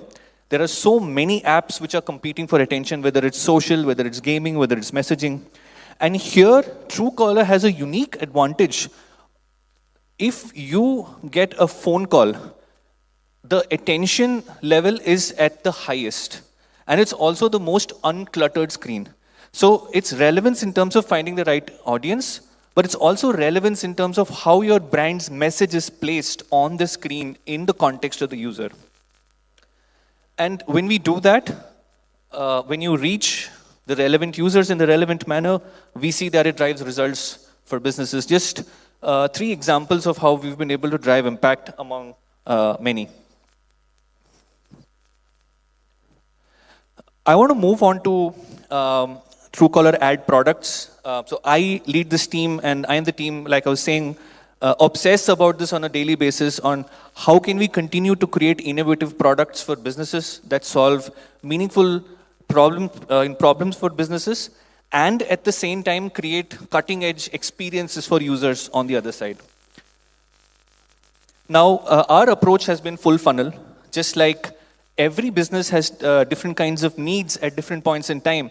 Truecaller has essentially built solutions around all of those use cases. So if you think about it, right at the top of the funnel, if you want to build mass awareness, we have things like roadblock. You can essentially drive billions of impressions in just a matter of a day. Then if you talk about more mid-funnel solutions, like for example, if you want to take the user onto a website, if you want to build consideration, we of course have a lot of targeted solutions there. And then the bottom funnel, which is becoming increasingly popular among advertisers, which is hardcore efficiency, driving transactions, conversions. We've invested very heavily in AI and continue to do so to continuously give that efficient media buying at the bottom of the funnel to advertisers. Now, what makes Truecaller ads product stand out? The first part I would say is how intelligently we're able to use the data and the context to segment users. And it's not just about segmenting the users, but the context that I was talking about, that becomes supremely important, and which is where Truecaller really stands out. If you think about it, by nature of the way Truecaller is, we are able to find and infer that context in an unparalleled manner. If you get a call from a business and you've been on the call for some time, or if you've been interacting with certain kinds of call from certain kinds of business profiles, those are signals, very important signals for us to tap into in terms of context. Now imagine the kind of brand messaging and impact that you can create when you can place your message in that context. It's unparalleled. Then there's AI-driven engine that we've built and we continue to work on. Everything is now moving into 100% automation, which means which ad to show to which user at which point in time to drive what result is an AI agent of sorts, which is basically working behind the scenes. And then creative optimizations. Like, for sure, what you see is very different from what I see. And that is different from a case-to-case basis. I want to take this opportunity to talk about a few innovations that we've done that we're truly been working hard on and very excited about. So this is Truecaller Play. Again, Althea briefly spoke about this. This is where we've gone above and beyond from what static or plain vanilla offerings existed. We've gone ahead and done rich media, interactive solutions, interstitials, ministitials that all come together, and where everything else remains the same. The contextual targeting, the data intelligence, all of that remains the same, but we've been able to create more interactive formats. And I'll just play a quick video to showcase it.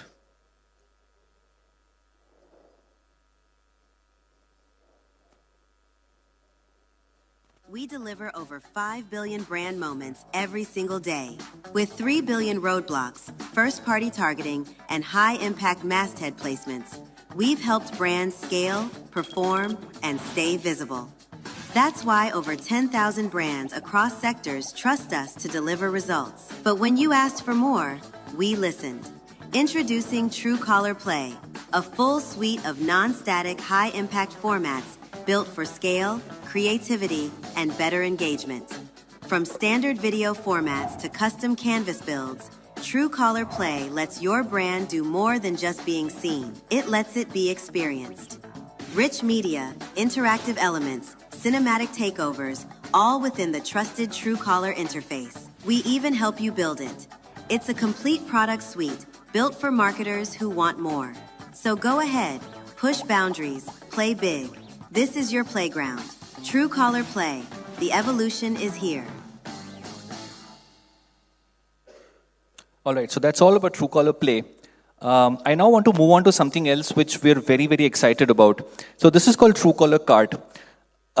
What we've done here is essentially we've deeply integrated with the various quick commerce apps and essentially built a very seamless click to commerce experience. So if you're on Truecaller and there's a certain context in the kind of cohorting, etc., all of that we spoke about, you could with just one click land on the page, that relevant product page on the quick commerce app, and imagine as a business, you've moved the consumer from awareness to consideration to purchase, and then the loop gets closed as well. Like the product is also delivered to the consumer within a matter of minutes.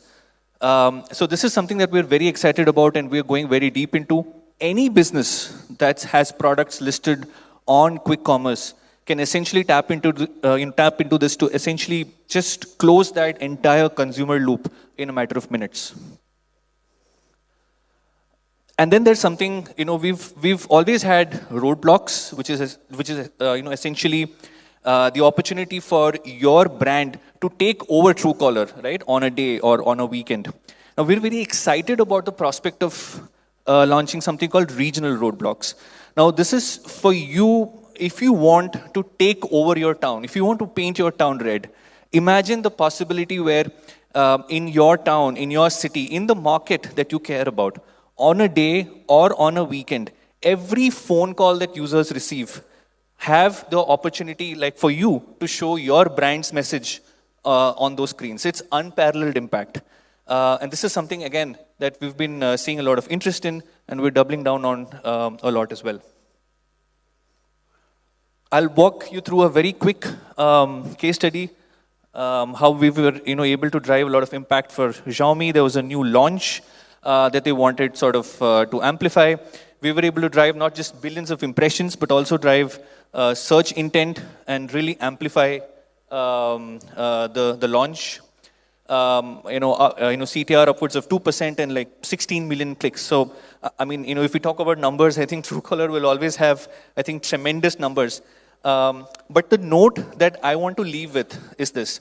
As a marketer, as anybody who deals with media buying decisions, there are really a few things that you care about, right? Very simple, broad, high level, few things that you care about.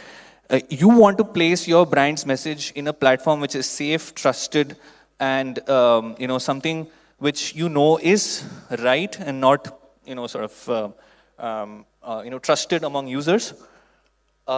You want reach in the right numbers that you care about, and also in terms of the relevant reach that you want in the relevant manner.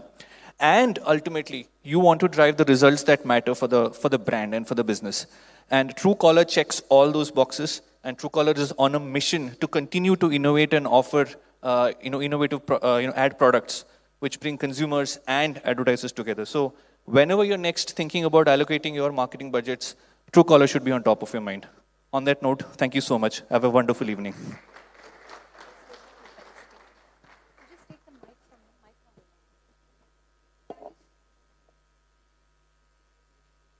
So very much, Atul, that was fabulous, and let me tell you, I have no problems, at least with YouTube, I have issues with the ads when it comes to Truecaller. I enjoy the ads because I know something amazing is waiting for me on the other side. And to felicitate our fabulous speaker, may I please invite on stage Mr. Anand, the co-founder of Sweet Karam Coffee. Can I please have you on stage? You look identical, both of you. Don't they? But I'm not asking you to applaud for that. Just a fabulous session. Can we give? Fab session. Thank you for taking us through and telling us the impact of Truecaller and the visibility that brands are going to get. Ladies and gentlemen, our next session, CTV and the future of television. We're going to have, again, another panel session.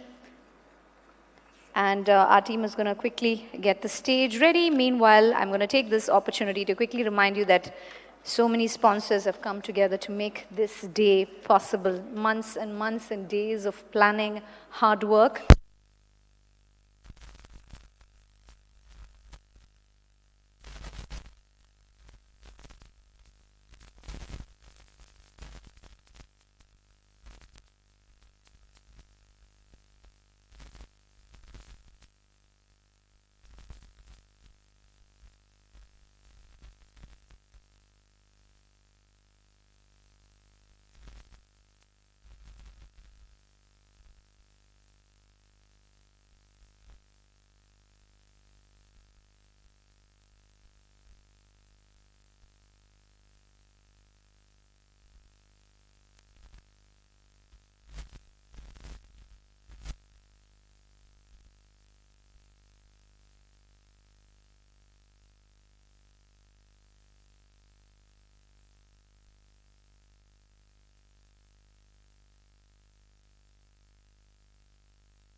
Limited, V. Umanath, Managing Editor, Media News for you. Of course, Sharad Mohan, General Manager, Sales and Marketing. Pulkit Steel Private Limited to please join us on stage. Sujata Singh, President, South Hawass Media, India. This is going to be moderated by Princey Roy, co-founder and CEO, Hiwala Services.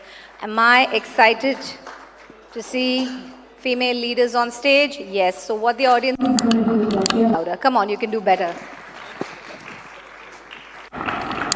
No, that's not enough. We so much better. Come on, my dear audience. Yes.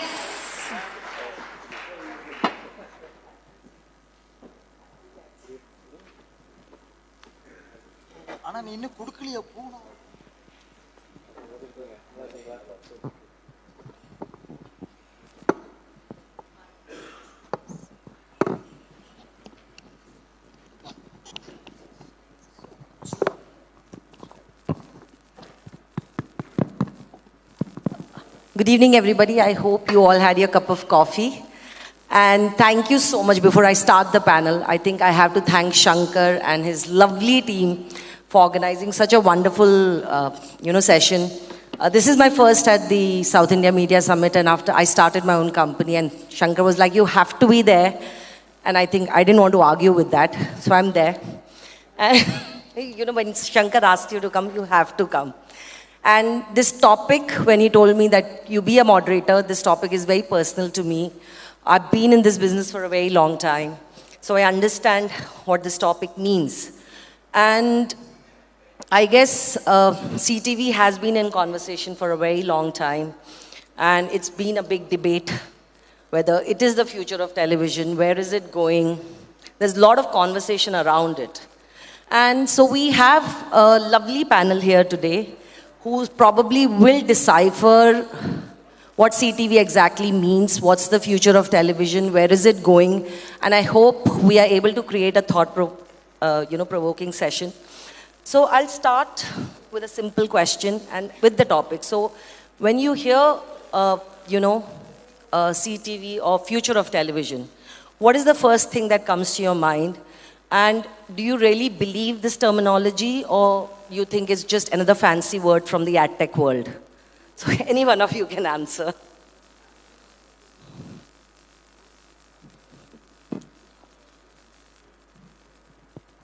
So, hello.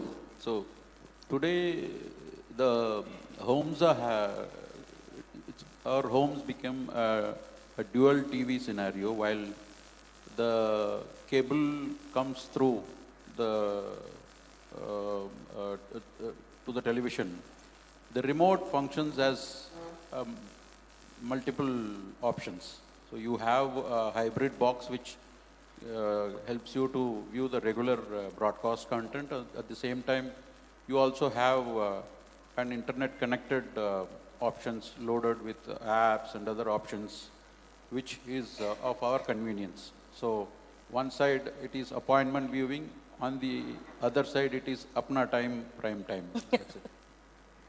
Anybody else want to take this up? Yeah, hi. Good afternoon, all.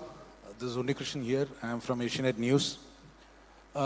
Princey, the good thing is that whether it is linear television or ZTV, end of the day, television It's exists.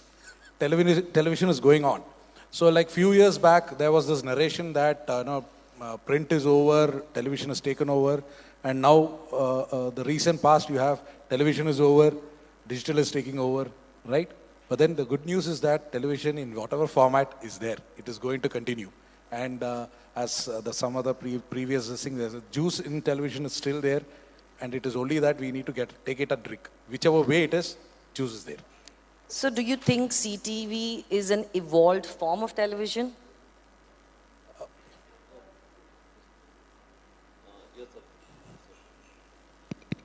Yes, of course. It's an evolved form of television. In both the format, linear TV and CTV, both is going to remain in the market. As Mr. Unnikrishnan told, this is not going to vanish off for the time being. Because if the statistics, if you take in India, India is the largest country in the world, which has got 89% of the digital penetration happened. And that too in Tier 1, Tier 2, Tier 3 cities, it is keep on increasing. The government's initiatives and everything helps all these digital formats to sustain, and more number of viewers are going to increase. Likely he told print is not going to be finished, and television also is not going to be finished. Everything will be remaining and going much more larger. And the kind of innovations with the AI supported and data oriented systems which is generating in the market, which helps customers like us wanted to reach to the right targets in whichever market lying. And the electronic goods penetration, if you take in another format, recently one article came, almost 90% gas cylinder has got penetrated into the rural market. Parallelly, all these things, electronic gadgets, is going to penetrate the Tier 2, Tier 3 cities, and that naturally will expand the scope of CTV as well as linear TVs also. So the future is much believed to be very strong. Both are here to stay. Yeah, yeah. You want to add something, Sujata? Hello? Yes, yeah. So I think, this is a change which is here to stay. If you look at the stats, CTV household has kind of doubled in last 2 years. We see that impact in ad spends as well. So I wouldn't say it is an evolution of television. It is a combination of television and digital, because you're not watching the same content that you watch on television. It's a different content that you are watching on CTV. So for the larger question, which is basically, linear TV and CTV, whether are we going to write the obituary of linear TV? That time is, way too far. We are such a large country that, there is going to be both format or both forms of television consumption. However, having said that, linear TV is what is kind of witnessing an accelerated growth. Thank you so much. Kudin, I have a question for you. So real estate has always been print heavy. It has been probably television also to a large extent. Do you see CTV becoming your front page for your category with the added advantage of targeting data audiences? Yes, definitely, because especially in real estate itself, now we have started segmenting our real estate division into township projects. Now we are focused into the boutique apartments. That's a different kind of a model which working out in real estate. Boutique apartments is something which is very unique, which offers customers very focused kind of luxury with a limited number of units. That's what we call the boutique apartments. So when we work in boutique apartments with a luxury, kind of things which has got a ticket size of minimum 2 crore plus, we very much focus into the CTV and the print. If I take my experience, whenever we worked on CTV, we also, like to understand that the larger size of the TV, more than 50 inch, above the 35 inches, that actually, owned by the rich class. And we focused into that, and that kind of approach helps us to yield the result and reach to the right target. And not only that, a lot of innovations are possible with the database available under CTV. So there are a lot of dimensions which we can adopt. And of course, we use the linear TV also, because if you take major things, if something happens in the country, whether it is Operation Sindoor, whether a cricket match yesterday happened in India Park, people depend upon the linear TV for the news contents and all that. So the thing is that both the mix, how you wanted to utilize, the way you wanted to place your brand, whether you want to have a brand communication on a mass scale or you wanted to have a focused approach, it's a mix which helps actually people like us to have a choose on time to time. So in that way, it helps a lot. So you're saying your media mix will definitely have CTV as a line Definitely, item. media mix not only helps, it gives an opportunity to scale up our, kind of activities in much stronger way. Much stronger. Yeah, fair enough. My next question is to Uma. You are the broadcaster. Sorry, Unnikrishnan, sorry. Unnikrishnan. You are the broadcaster. You guys have owned the living room for the longest time. Yes. Now with CTV, the data and targeting sits with the platform, right? And devices. So do you see this as a chance for broadcaster to reinvent and lead? Or will the tech players own this game? Well, that's a very nice question. In fact, as what Sujata ma'am was rightly telling, this is not a linear TV and CTV. Both are totally different platforms.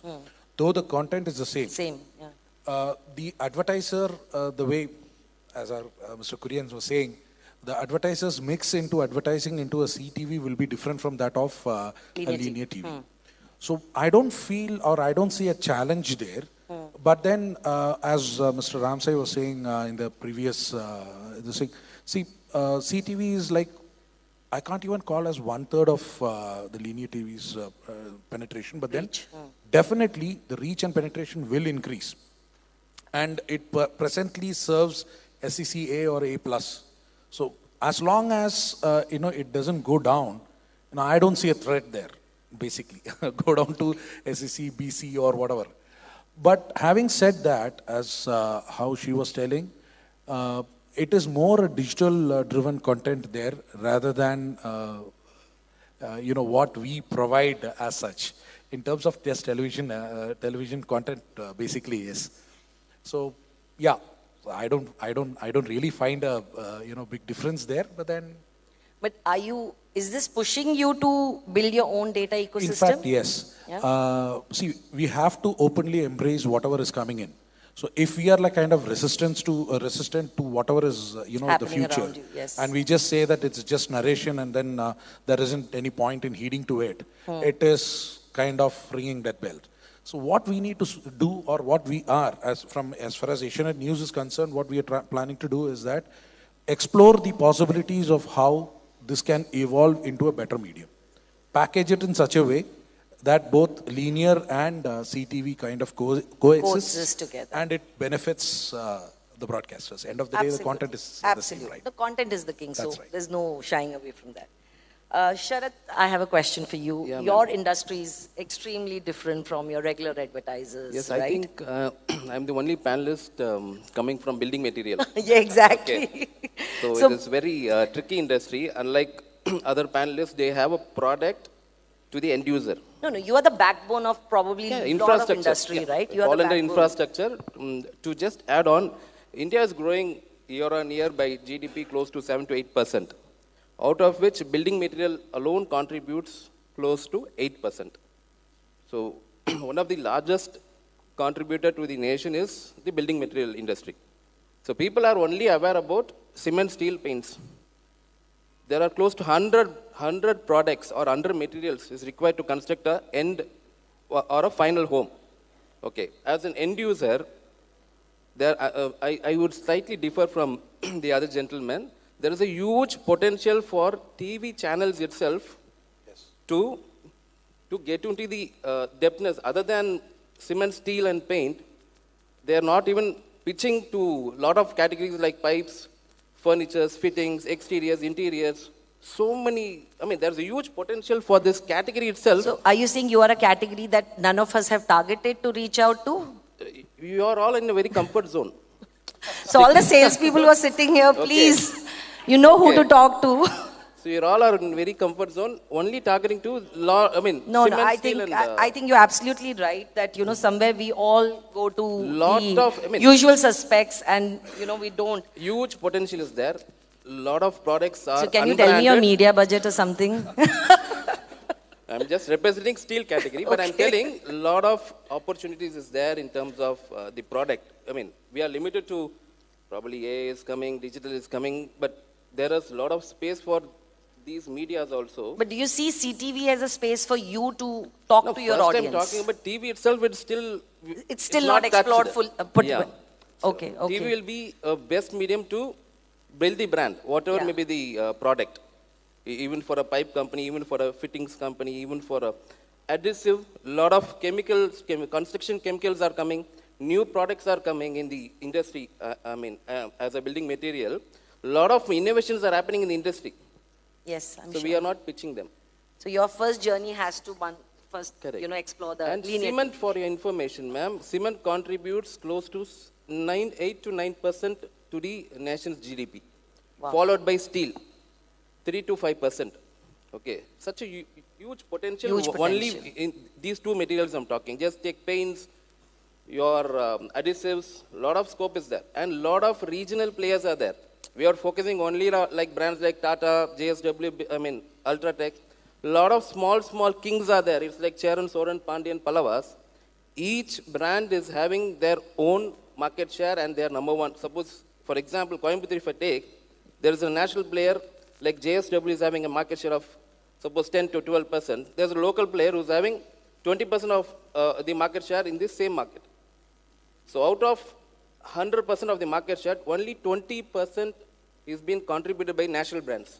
The rest 80% is being contributed by the regional brands, which we have not even.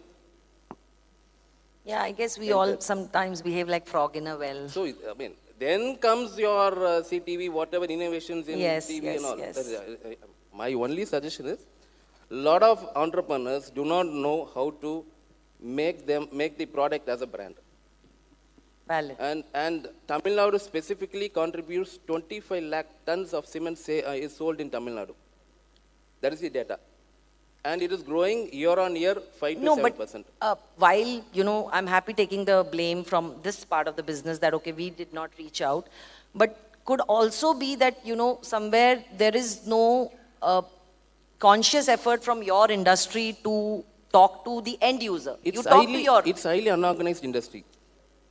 I agree to that. This category do not have an end user, they don't have a direct approach to the end user. It is rooted to the trade marketing or a channel partner. A dealer dealer is just an investor. Then comes your influencer. It's like a pharma industry. If a doctor prescribes, the patient has to buy the medicine. Similarly, if there are a lot of influencers are there, like especially like tier 2, it's a tier 1 city only. Engineers dominate the influencers, followed by contractors, followed by masons. If you go interior of Tamil Nadu or tier 2, tier 3, where more into down deep villages, mason contributes. Okay, so we have to have a communication strategy for each influencers. I cannot speak the same language to a mason and the same communication to an engineer. I cannot give a communication for a dealer which may not relate to the engineer. So there is these are the challenges. All the challenges are the opportunity for us. Absolutely. I think it's a great opportunity for us to explore a new revenue stream. And I'm telling you, Tamil Nadu is one of the fastest growing, economy in South India. Do you agree? I think everyone will agree. Absolutely. There is a lot of things are happening, and I think probably next 5 years or 10 years down the line, an end user will come to a store. Okay, he will just negotiate for the overall construction of the house. He is not bothered about what cement, what steel you're using. No. He will come to a store, which will have all under products, all in under one roof, and it will save the time and energy of the end user. End user. True. I agree with you. Thank you so much. Thanks.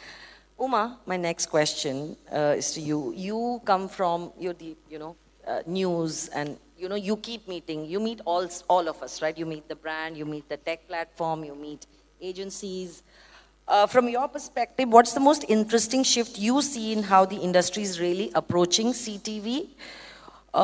Or they're just thinking this as one more vehicle to advertise?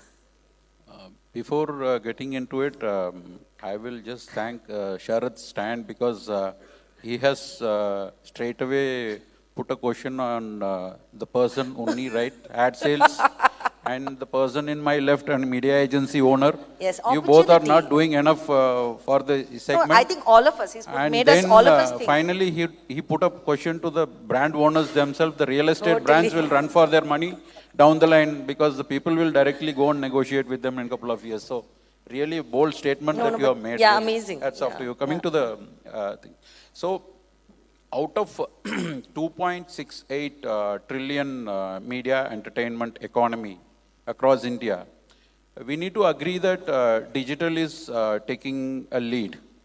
Having said that, obviously, CTV is one that's right now, according to Group M data, it is standing at 65 million homes, which is 30% of the overall TV homes. Yes.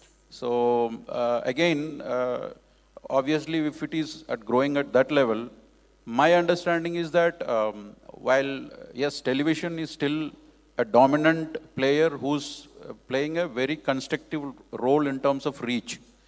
But at the same time, recently I got the opportunity to judge the Smarties, MMA Smarties awards. In that, I got an opportunity to sample near about some hundreds of entries. Out of that, I could see that the CTV as a medium was excellently exploited by the media today. And the way innovative campaigns have been executed for precise targeting, and particularly it comes with so much of targeting initiative. So if you want to do some targeted innovative campaigns, yes, CTV is there. And for captive audience, yes, that is there. But having said that, you also have platforms like DD Free Dish, which is reaching out to 50 to 60 million homes, which is again another huge potential, which talks about the mighty power of the television still that dominates the Hindi heartland. And of course, when it comes to the markets like South Indian markets, which are almost 90 plus percentage of the cable homes or TV homes are all TV home. I mean, TV penetration has reached 90 plus percentage. And still TV has the potential to reach out to that. So this is one side I'm looking at. And within CTV, if you look at, there are segments like fast channels, which is like platforms like we have Distro TV, we have Samsung Plus TV. Yes. These are all fast is nothing but free ad service television, which is similar to the free-to-air FTA channels that are being aired on the broadcast or satellite networks. So that is again dominating around 40% of the CTV segment. This is another interesting aspect which is likely to grow at somewhere around 73% at a compound annual growth rate. And the ad potential is standing somewhere around 80 million INR in the coming years. So this all gives a clear picture that while the agencies, media planners, on the other hand, AI, again, it started getting into the, media planning, buying everywhere. So it will have a larger impact. Tomorrow, it will decide where your spot, when your spot needs to be placed. That will be decided by AI down the line in couple of months I don't want to say years because it is already there. It is just matter of someone coming out with the beta version ready, and by then things will be decided by AI. Of course, it is going to give more a better reach for the brand owners. Brand owners will have a very interesting, innovative options. On the other hand, they will also have a complex situation of decision making, where to go, how to go, and all that.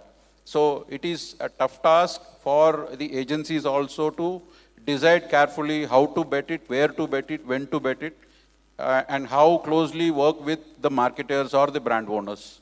And this is the scenario as of now I have observed, and going forward, it will be interesting to see how the market transforms. And you still, you know, with smart TV penetration increasing and smart TV becoming affordable, data becoming affordable, you still feel that, you know, CTV will still has its course of journey. It will take like how many years for CTV to actually reach where probably linear TV is? Obviously, the mad rush that's been triggered by the GST drop, of course, you can see that you can get the feelers from the e-commerce platforms that it is real mad rush that. And out of that, the panels or the smart TVs were one of the highest selling. I was talking to a retailer, Vasant & Co, very recently, where he was sounding that these are one of the fastest moving in addition to the devices, I mean mobile or smart devices. That also adds to the acceleration. Definitely CTV is going to grow since the tier 2, tier 3 towns are the major contributors for CTV growth right now, which are more than the metros. That is another data point that we have been witnessing. So this is also adding to multiply CTV. CTV is definitely going to grow. Television has to find a way to exploit TV. I would like to slightly differ with our panelists. Of course, OTT, through OTT, people are watching TV. They are converting the appointment viewing into Apna time. So there, around 45% of the TV content is being viewed on digital. That's also need to be taken into consideration. So when you look at those aspects, yes, definitely CTV will have its way. So on the other side, when you come to the brands, recently LV Krishnan from TAM, he has quoted in one forum where he said that television was having 2 lakh brands across India. But with the addition of CTV and streaming, the number of brands advertising in India has gone to 6.5 lakhs, which is 3x more than what. So it clearly shows that there are television agnostic brands, digital only brands which are emerging. D2C brands are best example for that. They are purely emerging and they are exploiting, and maybe for the future scaling they may have to look at differently, but at the entry level they are really doing wonderful job, and that's something that needs to be taken care, both the television or TV broadcasters has to take note of it. Thank you so much. So basically, we both have to work hand in hand. That's important. Obviously. So Jata, I have a question for you.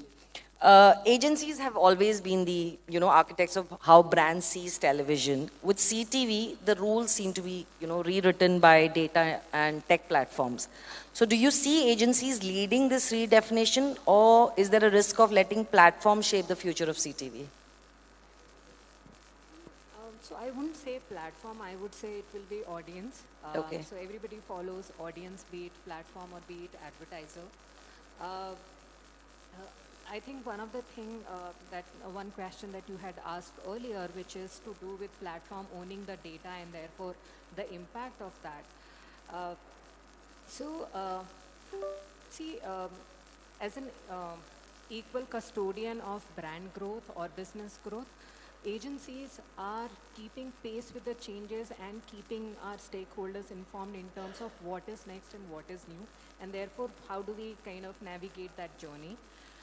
Having said that, what CTV is kind of offering to not just the platform but also the broadcaster is that, you know, till now we have been dependent on 50,000 BARC household panel. Now you have data for millions and millions of, you know, household, and you have the real data. So that offers you a lot of opportunity in terms of what content is really working, and there is no extrapolation. That is the real data. So that's one. The second thing is, you know, CTV, while we might call it a new new thing, but this is something that television has also tried 10 years back. If you remember Amagi and Ad Shop, that's exactly what they were trying to do, and we did not get success, but that is what right now CTV is at that particular stage. So I would just say that it is going to be impactful, and we'll have to just see where our audiences are. There'll be audiences for CTV, there'll be audiences for linear TV. An agency will play a definite role to help brands reach out to their audience in best possible manner.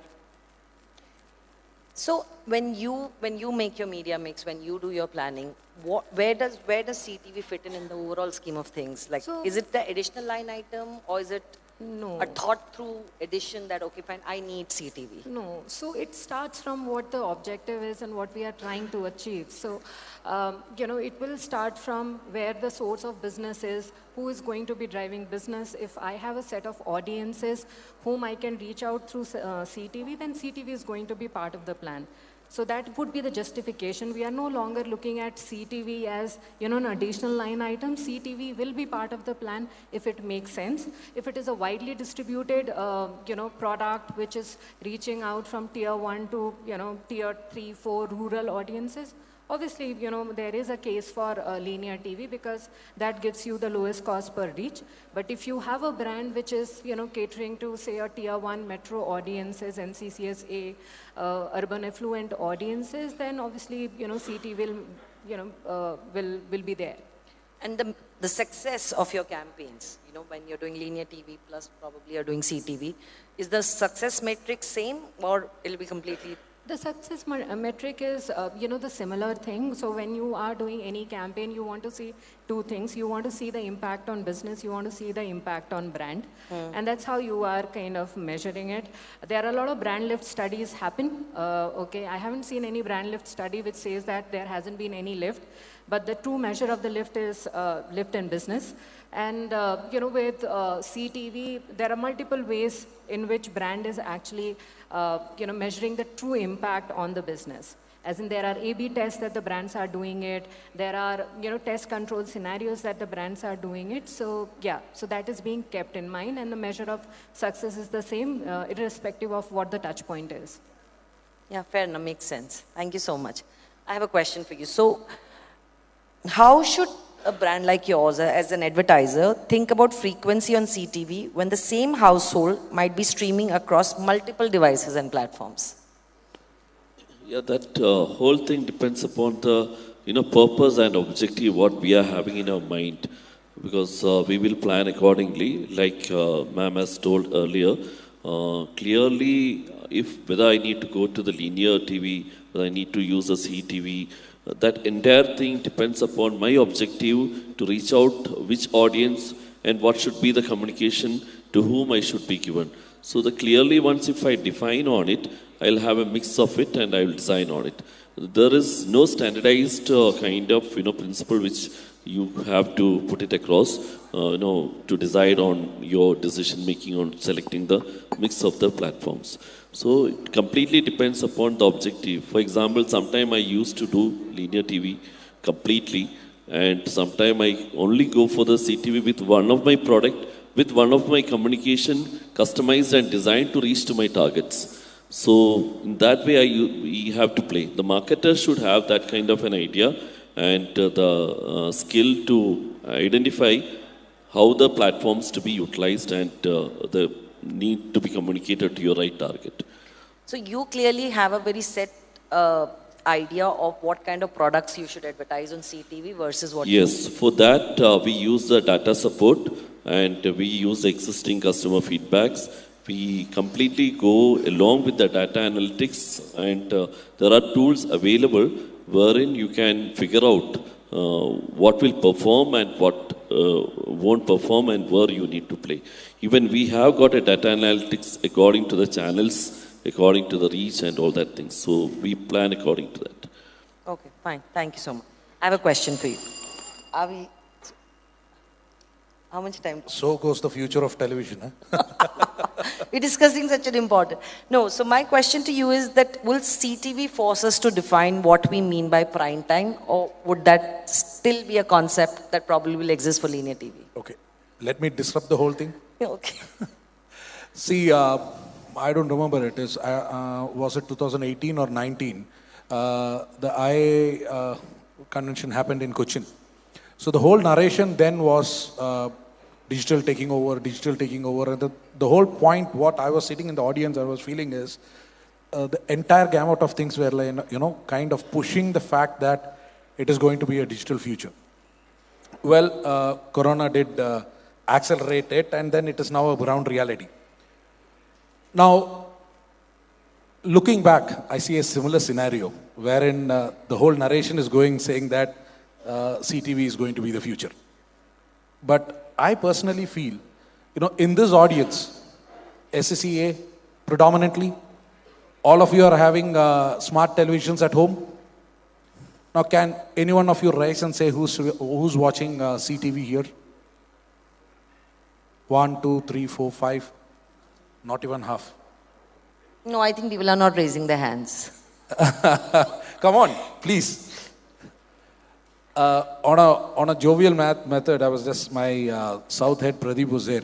So I just was telling Pradeep, let's just find out before this conversation is going, what is the perception of people between TV and CTV? It's just a pakka low-level joke, but still. So I asked a couple of people in my own company, CTV is when TV is on, you're seeing TV. So, okay, there was one guy who was very, very clear in telling this. Huh? So I was thinking, okay, this guy doesn't even know what CTV is. Okay, fine. That is from a person who is in the industry. Okay. So possibly, having said that, I'm not saying that CTV is not going to be the future or whatever it is. But as of now, it might take mighty good time to decide which is going to be the prime time as far as CTV is concerned. Because the penetration needs to go increase. As Umanath was rightly saying, we just have, say, 30 or 35% of penetration as far as CTV is concerned. Even though we are all users of smart TV, we still go back to the remote and to the cable or an OTT platform and consume the product. So CTV still, I may be biased in telling you this, but then CTV still has long way to go. Fair enough. So I think, we already, the time is up, and in fact, I had a lot more questions, but, we're short of time. So it's clearly, yeah. Add one thing, sure. that CTV still has a lot of traffic-related questions that needs to be addressed, because ill-reported traffics are a major concern for CTV. And you're talking from a device perspective or lack of measurement. Television. So though there are questions on the number of panels for BARC, which is around 50,000, but still they have a currency, solid currency in the name of TVR. But digital, it is still a walled garden where the numbers are being not disclosed to the brands. Brand owners, they rarely get to know. Only if they are advertising, they will get some kind of data. No, I think that's not 100% correct. There's a lot of data that is there around. I'm sure Sujata must have done. I think what we are used to is looking at TVRs and stuff. Yes, that exactly. Has become a currency. Now we have a digital as a medium which has come up with a new terminology, CPM and impressions and stuff, which I think BARC has also started it, right? Huh. So they have BARC also shares the impression. So what digital does not have is top 10 programs, top performing stuff, but it does have impressions and stuff. And since it is being extensively used across the board by advertisers of all shapes and sizes, I would believe that it is working for them. The thing is, the only thing is, unlike television where you get competition data, you get overall performance. Which you do not get, you don't get here, yes.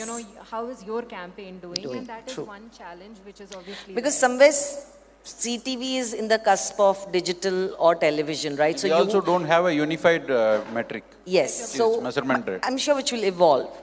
So I think with that, one thing I'm very clear, the future of television is very secure. And CTV, yes, like Uni said, it's a long journey, but it's going to get there at some point. You know, I'm sure we'll see a lot more brands like Pushpit's tea. Yes. My only suggestion is, while pitching the client, both the teams have to come and pitch. Both the TVs have to come and pitch. Both the teams. There is Okay. the channel Teams have team to come and pitch. and the digital team. Okay. Together, if they come and pitch, client understanding will be, because digital team always complains about TV, TV's performance, and they confuse He's the talking branded. He is talking blatant Yes, truth. totally. Okay. No. So if it's the same organization, suppose for example, it's a bigger agency who have both digital and TV team, they both have to pitch together, give a proper solution. Digital works for, digital may not be, it is a new medium. It takes its own time to settle down. Okay. So you should have a proposal, or the team should explain to the management or the brand managers there, 80% or 30% should be digital, 70% should be TV. Some kind of a combo. Should be a combo. The way you're saying, I think it's a very ideal scenario, and I would love, I've been salesperson for a very long time, but unfortunately TV and the discussion around both the things is very different, because TV generally is taken, people think awareness. The moment it comes to digital, it's all about performance. So the journey becomes very different, but yes, completely feedback taken that. TV is a mass medium, no doubt. It doesn't address. You think digital is not becoming a mass medium? It doesn't address the right TG. It is throw in the air, TV. But digital, you have that option. You have the option, You can hit whom you want to hit, or to that TG. So it should be a collaborative Collaboration, absolutely. I totally agree. Any innovations is always welcomed properly if it been explained by the media people to the clients. That is my only Thank you suggestion. so much. I think for all the salespeople, ad salespeople, if there are any, you should take this feedback, both offline and online teams. And thank you so much. I think it was a wonderful session. And again, the future of television is very, very bright. Wow, wonderful to hear that. A big round of applause for this fabulous moderator who brought out amazing conversations right here. New definition for CTV, we saw that. Yes, on that note, may I please invite Mr. Nikhil from Prudent Media to felicitate our fabulous panelists and moderator onto the stage. I also invite Althea from Truecaller and Pavan from Mutual PR to please join us.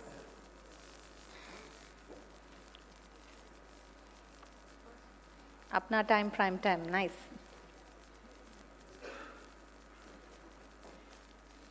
This is the penultimate session, ladies and gentlemen. And the excitement, the energy, the thoughts, the myth busting on point.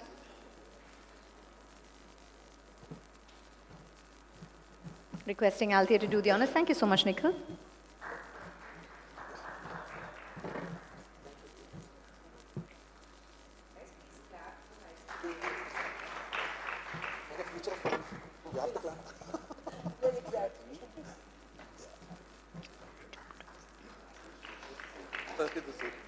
Thank you so much, Althea. Requesting Mr. Pavan to do the honors. And once the mementos are given, I request the entire panel and moderator to step forward for a group picture. If you guys, I know that all of you enjoyed, you laughed, you raised your hands, so please show them your appreciation. Today is the day, now is the time. Step forward for a quick group picture.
Awareness and amplify your campaign's reach. TV is your top-of-funnel hero that magnifies campaign reach, drives awareness and complements digital campaigns. And now TV is even more advanced. Introducing Tata Plays ad mediums. With over 70 million premium viewers, our innovative and state-of-the-art geo-targeting capabilities ensure efficient ROI by targeting relevant geographies, higher relevance and impact through language and location-specific engagement. With our trusted and effective ad mediums, you can reach viewers during Pongal in Tamil Nadu, Ugadi in Andhra Pradesh, Rajyotsava in Karnataka, Ganeshotsav in Maharashtra, Durga Pujo in West Bengal and Onam in Kerala, all at once. Boost your brand's visibility using Tata Play's high-impact ad mediums. Unmissable reach through landing channel ads. Top-of-mind recall through S&S banner ads. Engaging L banners for direct messaging. High visibility branding on guide ads. Partner with Tata Play today to reach, engage and elevate your campaigns locally and effectively. Absolutely. Thank you so very much. And yes, the final session, decoding the content ecosystem. That is going to be our last session for the day. There's so much discussion about content strategy. The concept of content ecosystem is definitely pivotal. And this session, the last session, is all about unraveling the complexities and exploring the depths of the content ecosystem. And we've always had the best of the best joining us. So I'm going to take this opportunity to invite Mr. Hari Prasad, co-founder of ArtCube AI, to join us, along with Pankaj Belwarrier, Director of Communications University, Andhra Pradesh, Narayanan, Chief Executive Officer, Alliance Advertising and Marketing, Prachi Narayan, Managing Partner and Head of Content, Havas Play, from Havas Media Network, to please join us on the stage, ladies and gentlemen, with a big round of applause. And this is going to be moderated by Balaji V, Director Marketing, Repose Mattress Private Limited. The last session, and I'm sure it's going to be a blockbuster one.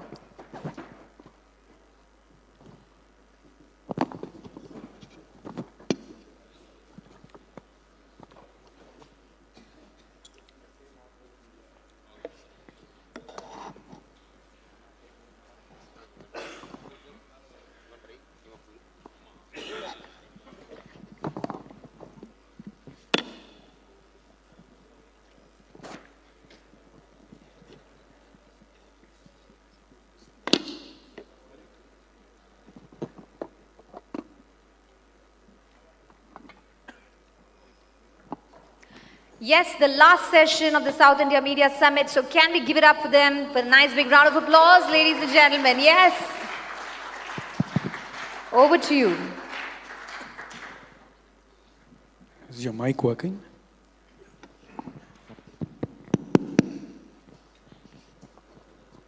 Good evening, ladies and gentlemen. I am Balaji from Repose Mattress. We are in the business of sleep. So I hope, being the last session, we don't put you to sleep. So, welcome to this panel on decoding the content ecosystem. We are living in a time where content is being shaped by creators, platforms, audiences, and even algorithms, making it more dynamic and fragmented than ever before. Today, our panel will explore how content is created, discovered, monetized, and trusted in this fast-changing world. So, welcome, ladies and gentlemen, to this session. Pankaj, I'll start off with you.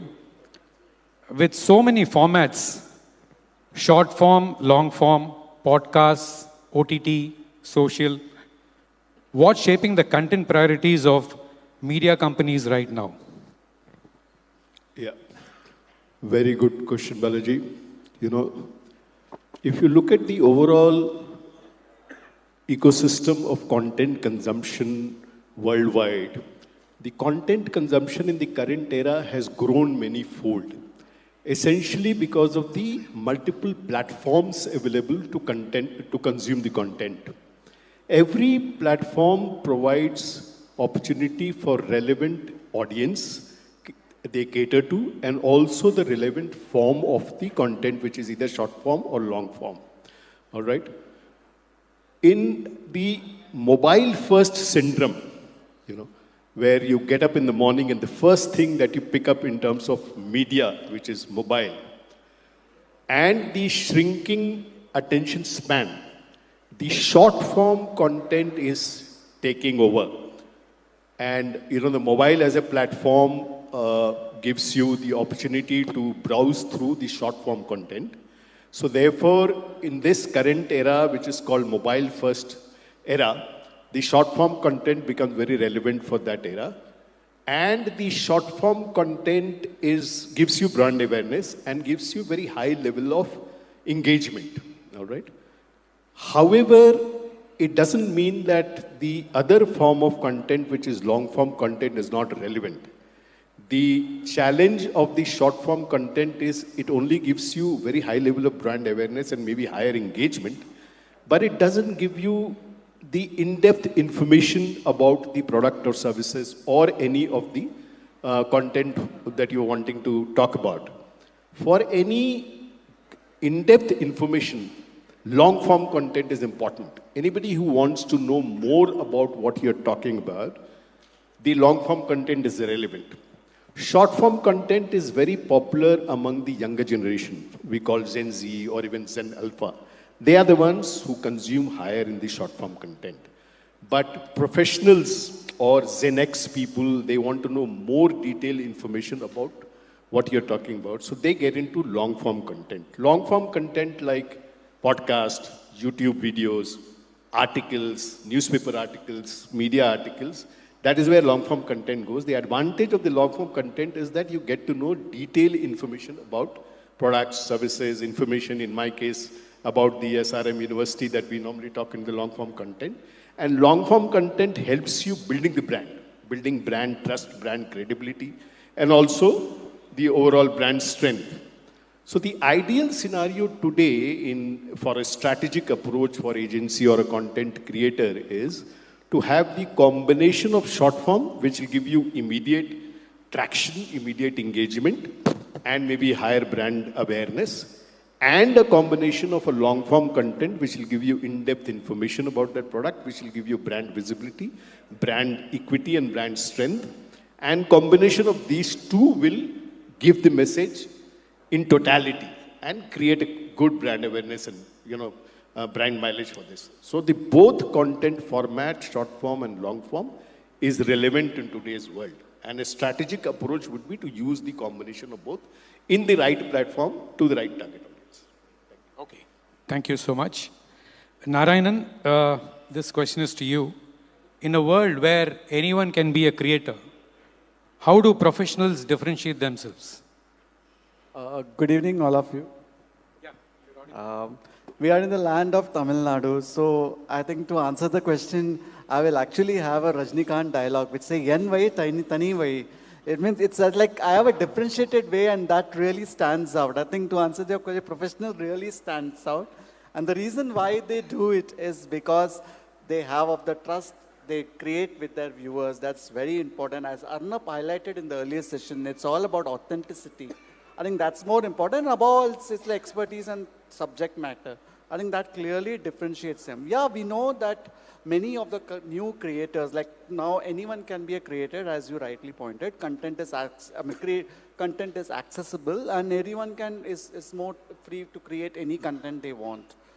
And many of them actually, they just ride on some fleeting trends, and there are some high production value which catch quick virality, and then it becomes a trending thing. But that's not sustainable.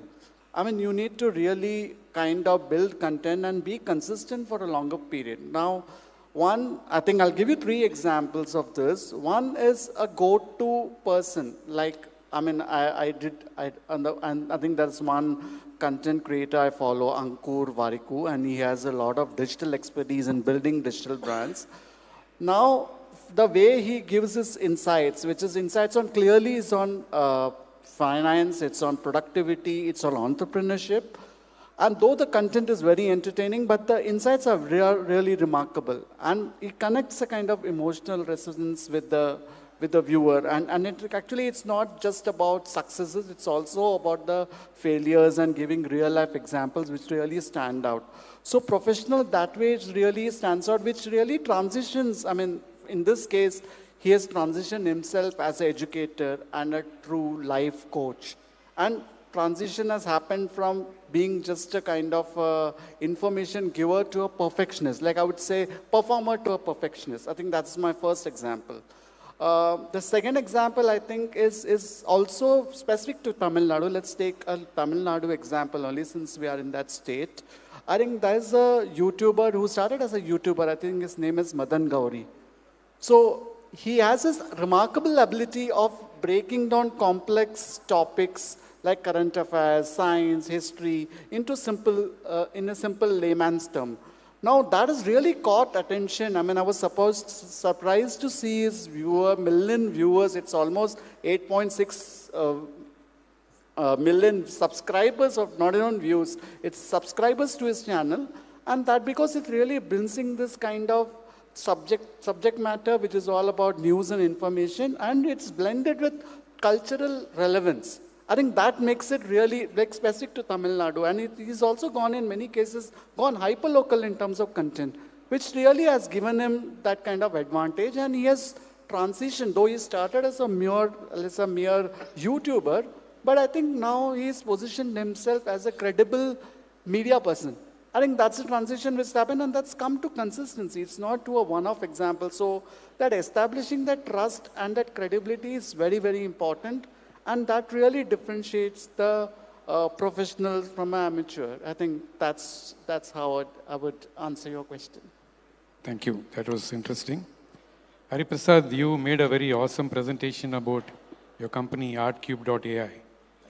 Now, in the context of that, I'd like to ask you a question. What impact will AI-generated content have on creators, publishers, and audience?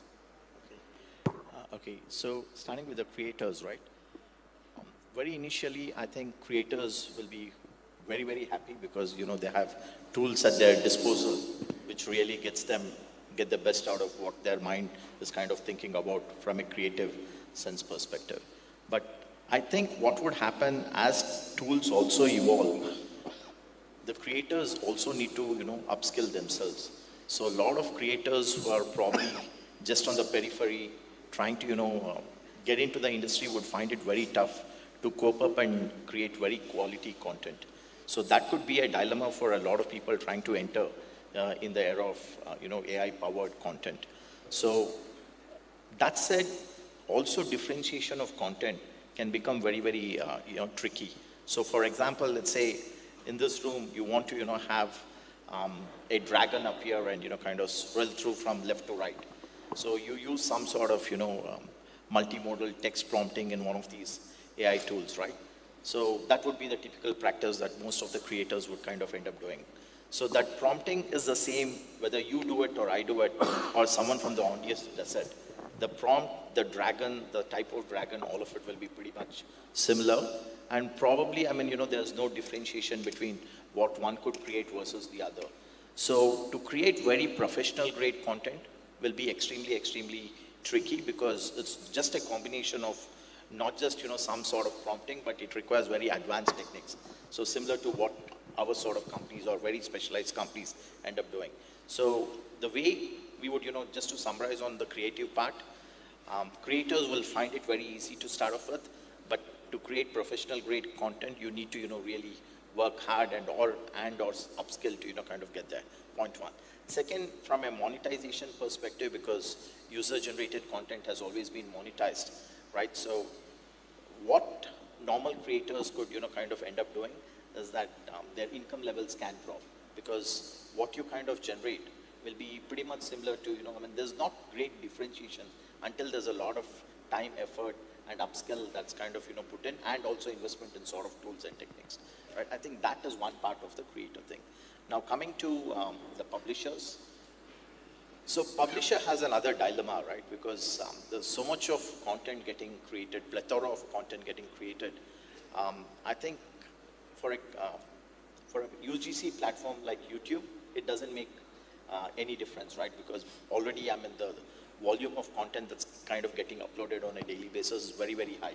So they will continue to, and audience of those particular platforms will continue to consume content based on the quality and or desire, liking, affinity towards the class of product, class of content and the like, right? But that said, at some level, because it could be overwhelming, because right now you'll have to script and shoot or at least put in some effort. So the creators are putting in some effort to create it, but with the proliferation of AI tools, what would happen is the amount of content would get multifold, right? It's probably going to be 100,000 times X of what it's kind of getting created now.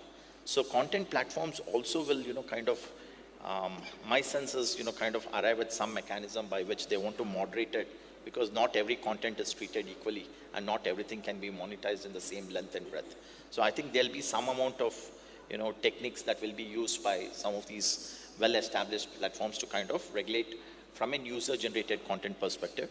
But the likes of premium content platforms, be it the likes of Netflix, Prime, and so on and so forth, I think they will invest more in the right tools, techniques, and teams to kind of develop very premium, high-quality content which could, make an emotional and, narrative storytelling to their audience. So from an audience perspective, I think things are only going to get better, because audience, regardless of whether it is human created or AI created, always want the best. So they won't end up creating, just because, there's a lot of content out there, it's not that the audience would say, hey, I will gobble up everything. They still have their, I think the quality bar will start increasing, and audience would, kind of basically, as the progress of this whole, kind of industry, kind of grows to the next stage, I think audience become more choosy.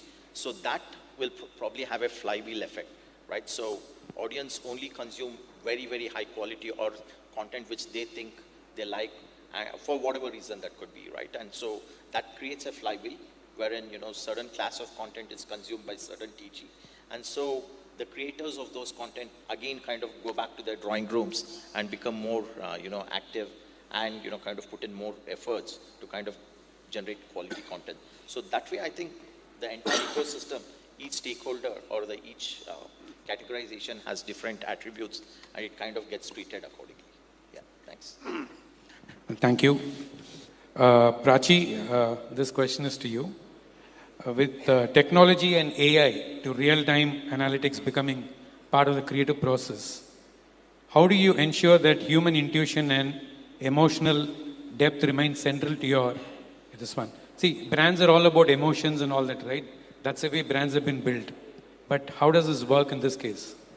An extremely pertinent question right now, because most of us here, I'm sure, are using ChatGPT to even draft our WhatsApp messages these days.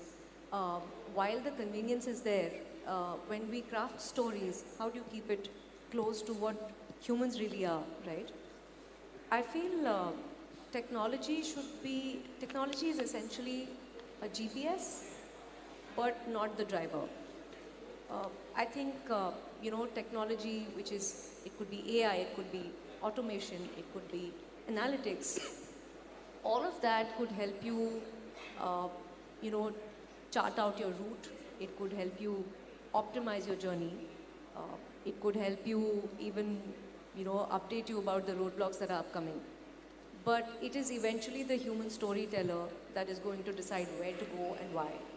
So I think that is something that we need to keep in mind, because the essence of content is essentially instinct, right? That's how when we're humans, we live by our instinct. So I think that should not die. Also think about, just how we are. It's very human to, sort of take a pause in a conversation and how that can change the course of that what you mean to say. It's that unspoken loop. It's that cultural nuance. None of it can be computed through an algorithm. So even at Havas Play, for that matter, while we use technology to think faster, to work faster, to listen better, but we very, very strongly protect that space where we can take creative gut calls. I think that is where magic happens. A lot of times what happens is, data may say zig, but your heart is saying zag. I always go by zag because I think that's where the memorable campaigns happen. True, even movies which have used great technologies, but with no storyline have not succeeded. So that I think will remain always truth. Narayan, this is addressed to you. Can subscription and ads supported models coexist, or will one dominate? Very, very relevant question, given that it's in this modern digital economy. Now, one would predict that the winner takes it all, but actually that's not true. It's clearly a coexistence model and moving more towards a hybrid model. Okay, let me give you some example. Like all of us are preview and I think we all use Spotify. Now, Spotify is a great model. Like they have a completely free model where any consumer can listen to the music they want, and it's supported by limited ads. But at the same time, they also have a premium subscription model where there are no ads, and that gives a completely the user, they give a user a great experience of listening, plus the sound quality is also better. So they have a premium tab. Now in this case, though there are two different models, but both don't compete against each other. In fact, they complement each other. I would say there's a greater synergy there with this model.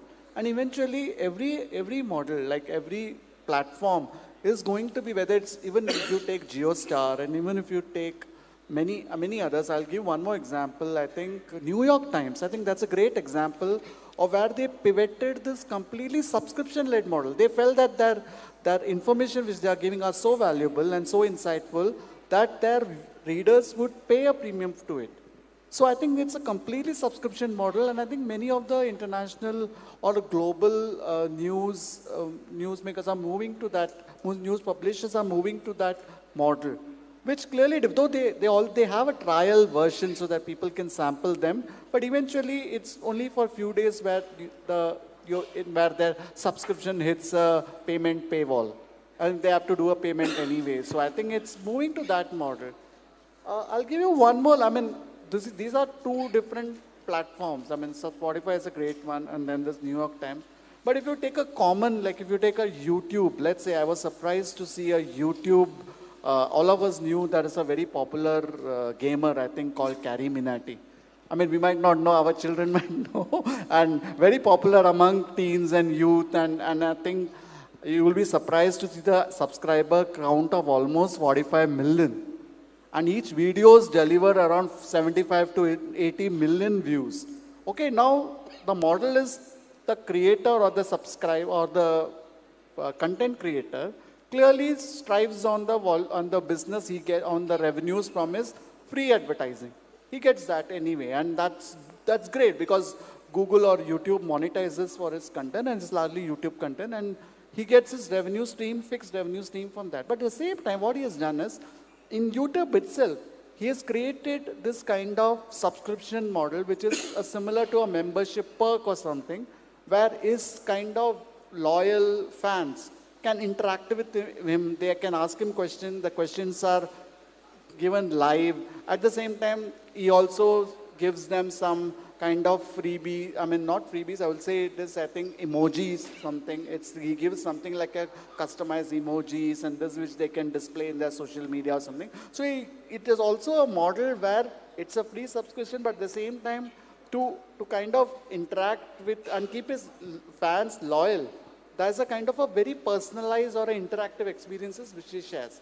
So it's a kind of hybrid model. So I would say, to answer this question, like it is not, one doesn't compete against this. It's not a battle of dominance, but it's actually a kind of a strategic integration where both integrate and both kind of it's a kind of a symbiotic relationship they follow. So I think that's my answer to the question. And I would say anyway, as Prachi also mentioned, it's all about content. So I would say, I think of a dialogue in, I think, 3 Idiots movie, which says, like, excellence ke piche bhago, success kud ma kud daute aayegi. So it means like create that content, give that kind of uniqueness, and create that kind of so specialized and exclusive content that the viewers are attached to you, and you will get your success from that. Don't bother about getting acquisitions or viewers through that. I think that's how I would answer your question. Thank you. I think this ad-supported model will continue to exist forever because as a consumer also, when I was watching Prime and Netflix the other day, suddenly what used to happen an ad-free kind of a thing, now it's become a paid kind of thing. Yes. Now I need to pay extra to ensure that I don't have an ad-free kind of thing, right? Yeah, so I it, think it that happens. will I mean, it's finally, any publisher has to maximize the audience reach. He has to also maximize his revenue. Absolutely. So to maximize revenue, you have to kind of go that route. Like even in Hotstar, even though you may be a premium subscriber, but at the same time, there are ads being shown to you on IPL and all the premium Hotstar original shows. So I think that's the model, and somewhere that's important because that's the reason they are able to acquire and give us that kind of content. So it's also the content acquisition cost which one needs to factor in when it comes to monetization. Pankaj, is engagement the right metric for success or should we rethink measurement? I think, this is the last session. In multiple sessions, we have discussed metrics of measurement, whether it is media or it's content. Arnab was very vociferous on television metrics. He talked about the bark. When it comes to the metrics of measurement for any of the media entity, there is an ecosystem which is having a measurement. For example, bark is there for television. There are flaws in that system, but if that ecosystem accepts that, if the agency follow that system, we have to, Prachi is there from the agencies, you'll agree that, that is the metrics that you follow for giving the ad revenue, and also there is a metric that you have to follow. However, the team, the professionals might suggest the revised metrics. Coming to this topic when I touched upon this, engagement is the vital metrics because that is the current existing metrics which the analytics gives you. Therefore, you cannot avoid engagement. Engagement, which is, the likes, comments, shares, which will remain vital metrics for measurement. However, that is not the complete metrics for measurement, okay? If you want to get more depth information, engagement only gives you a quantitative measurement of your content. It's just the quantity, that how many people have liked it, how many people have commented on it. But if you look at the qualitative metrics, which Prachi also mentioned about the emotional part of it, I would give 3 broader metrics which may not exist as of now, but that could be the good metrics of measurement. When it comes to retention and loyalty, if a content is given, if the metrics that is currently engagement which is there, it will only give you how many people have visited the content. But it just doesn't tell you that how many people have got that retention for that content, in a sense, how many revisits are there, how many shares are there, how many times people have liked to see it, read it in detail. So that's called, the retention and loyalty metrics, that I love this content so much that I would like to revisit. The second important part, which again we discussed here, is called emotional and sentiment metrics. There are a lot of content which is very close to your heart. It touches the emotion. It has got empathy into it. So is there a metrics for measurement? I may not put a like or may not put a comment, but it has touched my heart. It is very emotional to me. So that's a very important metric for measurement. You'll have to figure out what is the metrics algorithm that we develop to measure that metrics. The third important metric that I understand, which is very important for professional content marketers, is called business and brand metrics. How much of the content that you've created for marketing purpose has resulted in a lead converting into business, converting into sales, converting into strong brand building? That is going to be very important metrics. Just the engagement metrics is the current existing metrics, but just depending upon that and thinking that if I have not got engagement, my content is bad, or celebrating the content because it's got very high engagement may not be the true way to measure the content. There are emotional, there are retention, there are business related metrics which has to evolve for the content marketers. That's very important. Great. Prachi, this is more a very foresight kind of question. As audience attention span is decreasing by the day and the content consumption, like umpteen options are available, what formats or approaches do you see dominating the branded content space in the next 3 to 5 years? So there's a lot of focus on formats. Honestly, I see us heading towards a duality. We cannot do away with either micro or immersive.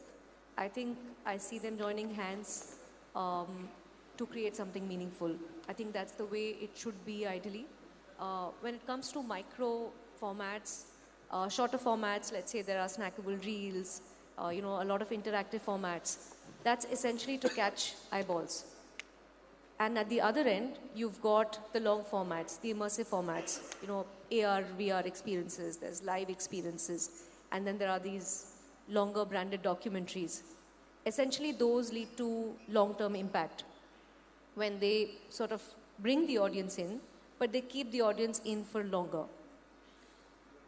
I think, we need to think of a sweet spot where both of them work well for what they actually do well. I also feel that as marketers, we are the ones who are bothered about formats. I think we need to think idea first. We need to think the story first, the ecosystem first. Formats can change, If you've got a great idea, you can take it today, using the kind of dynamic media that we have today. You can turn it into an Instagram reel. It can expand from there into a live event. It can go into an OTT show also. Important is to have that idea first. And I think all of us here in this room are thinking format first, but I don't think the audience, when they watch a piece of content, I don't think they're seeing it as a format. I think they're just seeing it as a piece that engages them. They want to be engaged. They want something which is authentic. They want great storytelling. They want basically a world where they can find a perfect moment where they also fit in. I think that's what we all need to focus on, and success is after that. Okay. Hari Prasad, a very similar kind of thing, but a slightly different angle. With attention span becoming lesser by the day, how do you retain stickiness? Yeah, cool. So I think let's probably look at why, attention span is probably going down, right?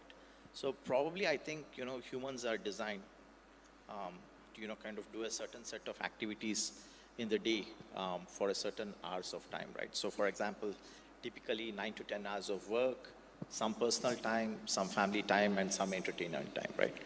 So what has happened with plethora of content coming in with, with or without AI is essentially that the time for activity remains the same for every human or the society, but the options to consume content across varied distribution channels have kind of risen very fast and to very high degrees of volume.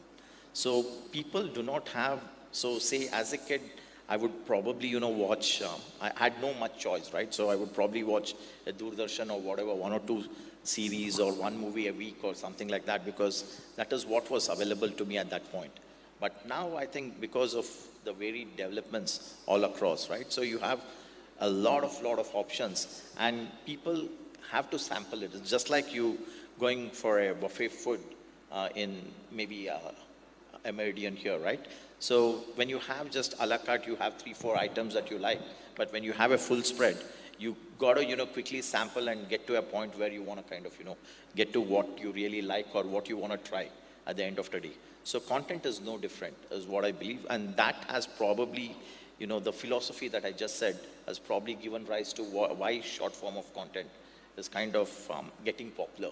One is time constraints, probably also to sample out various things because you don't know what new thing is out there and what you might like other than very known genres which you already appreciate and probably consume at a regular interval.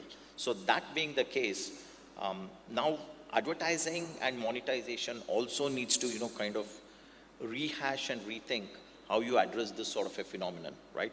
So what worked in the past may or may not work now.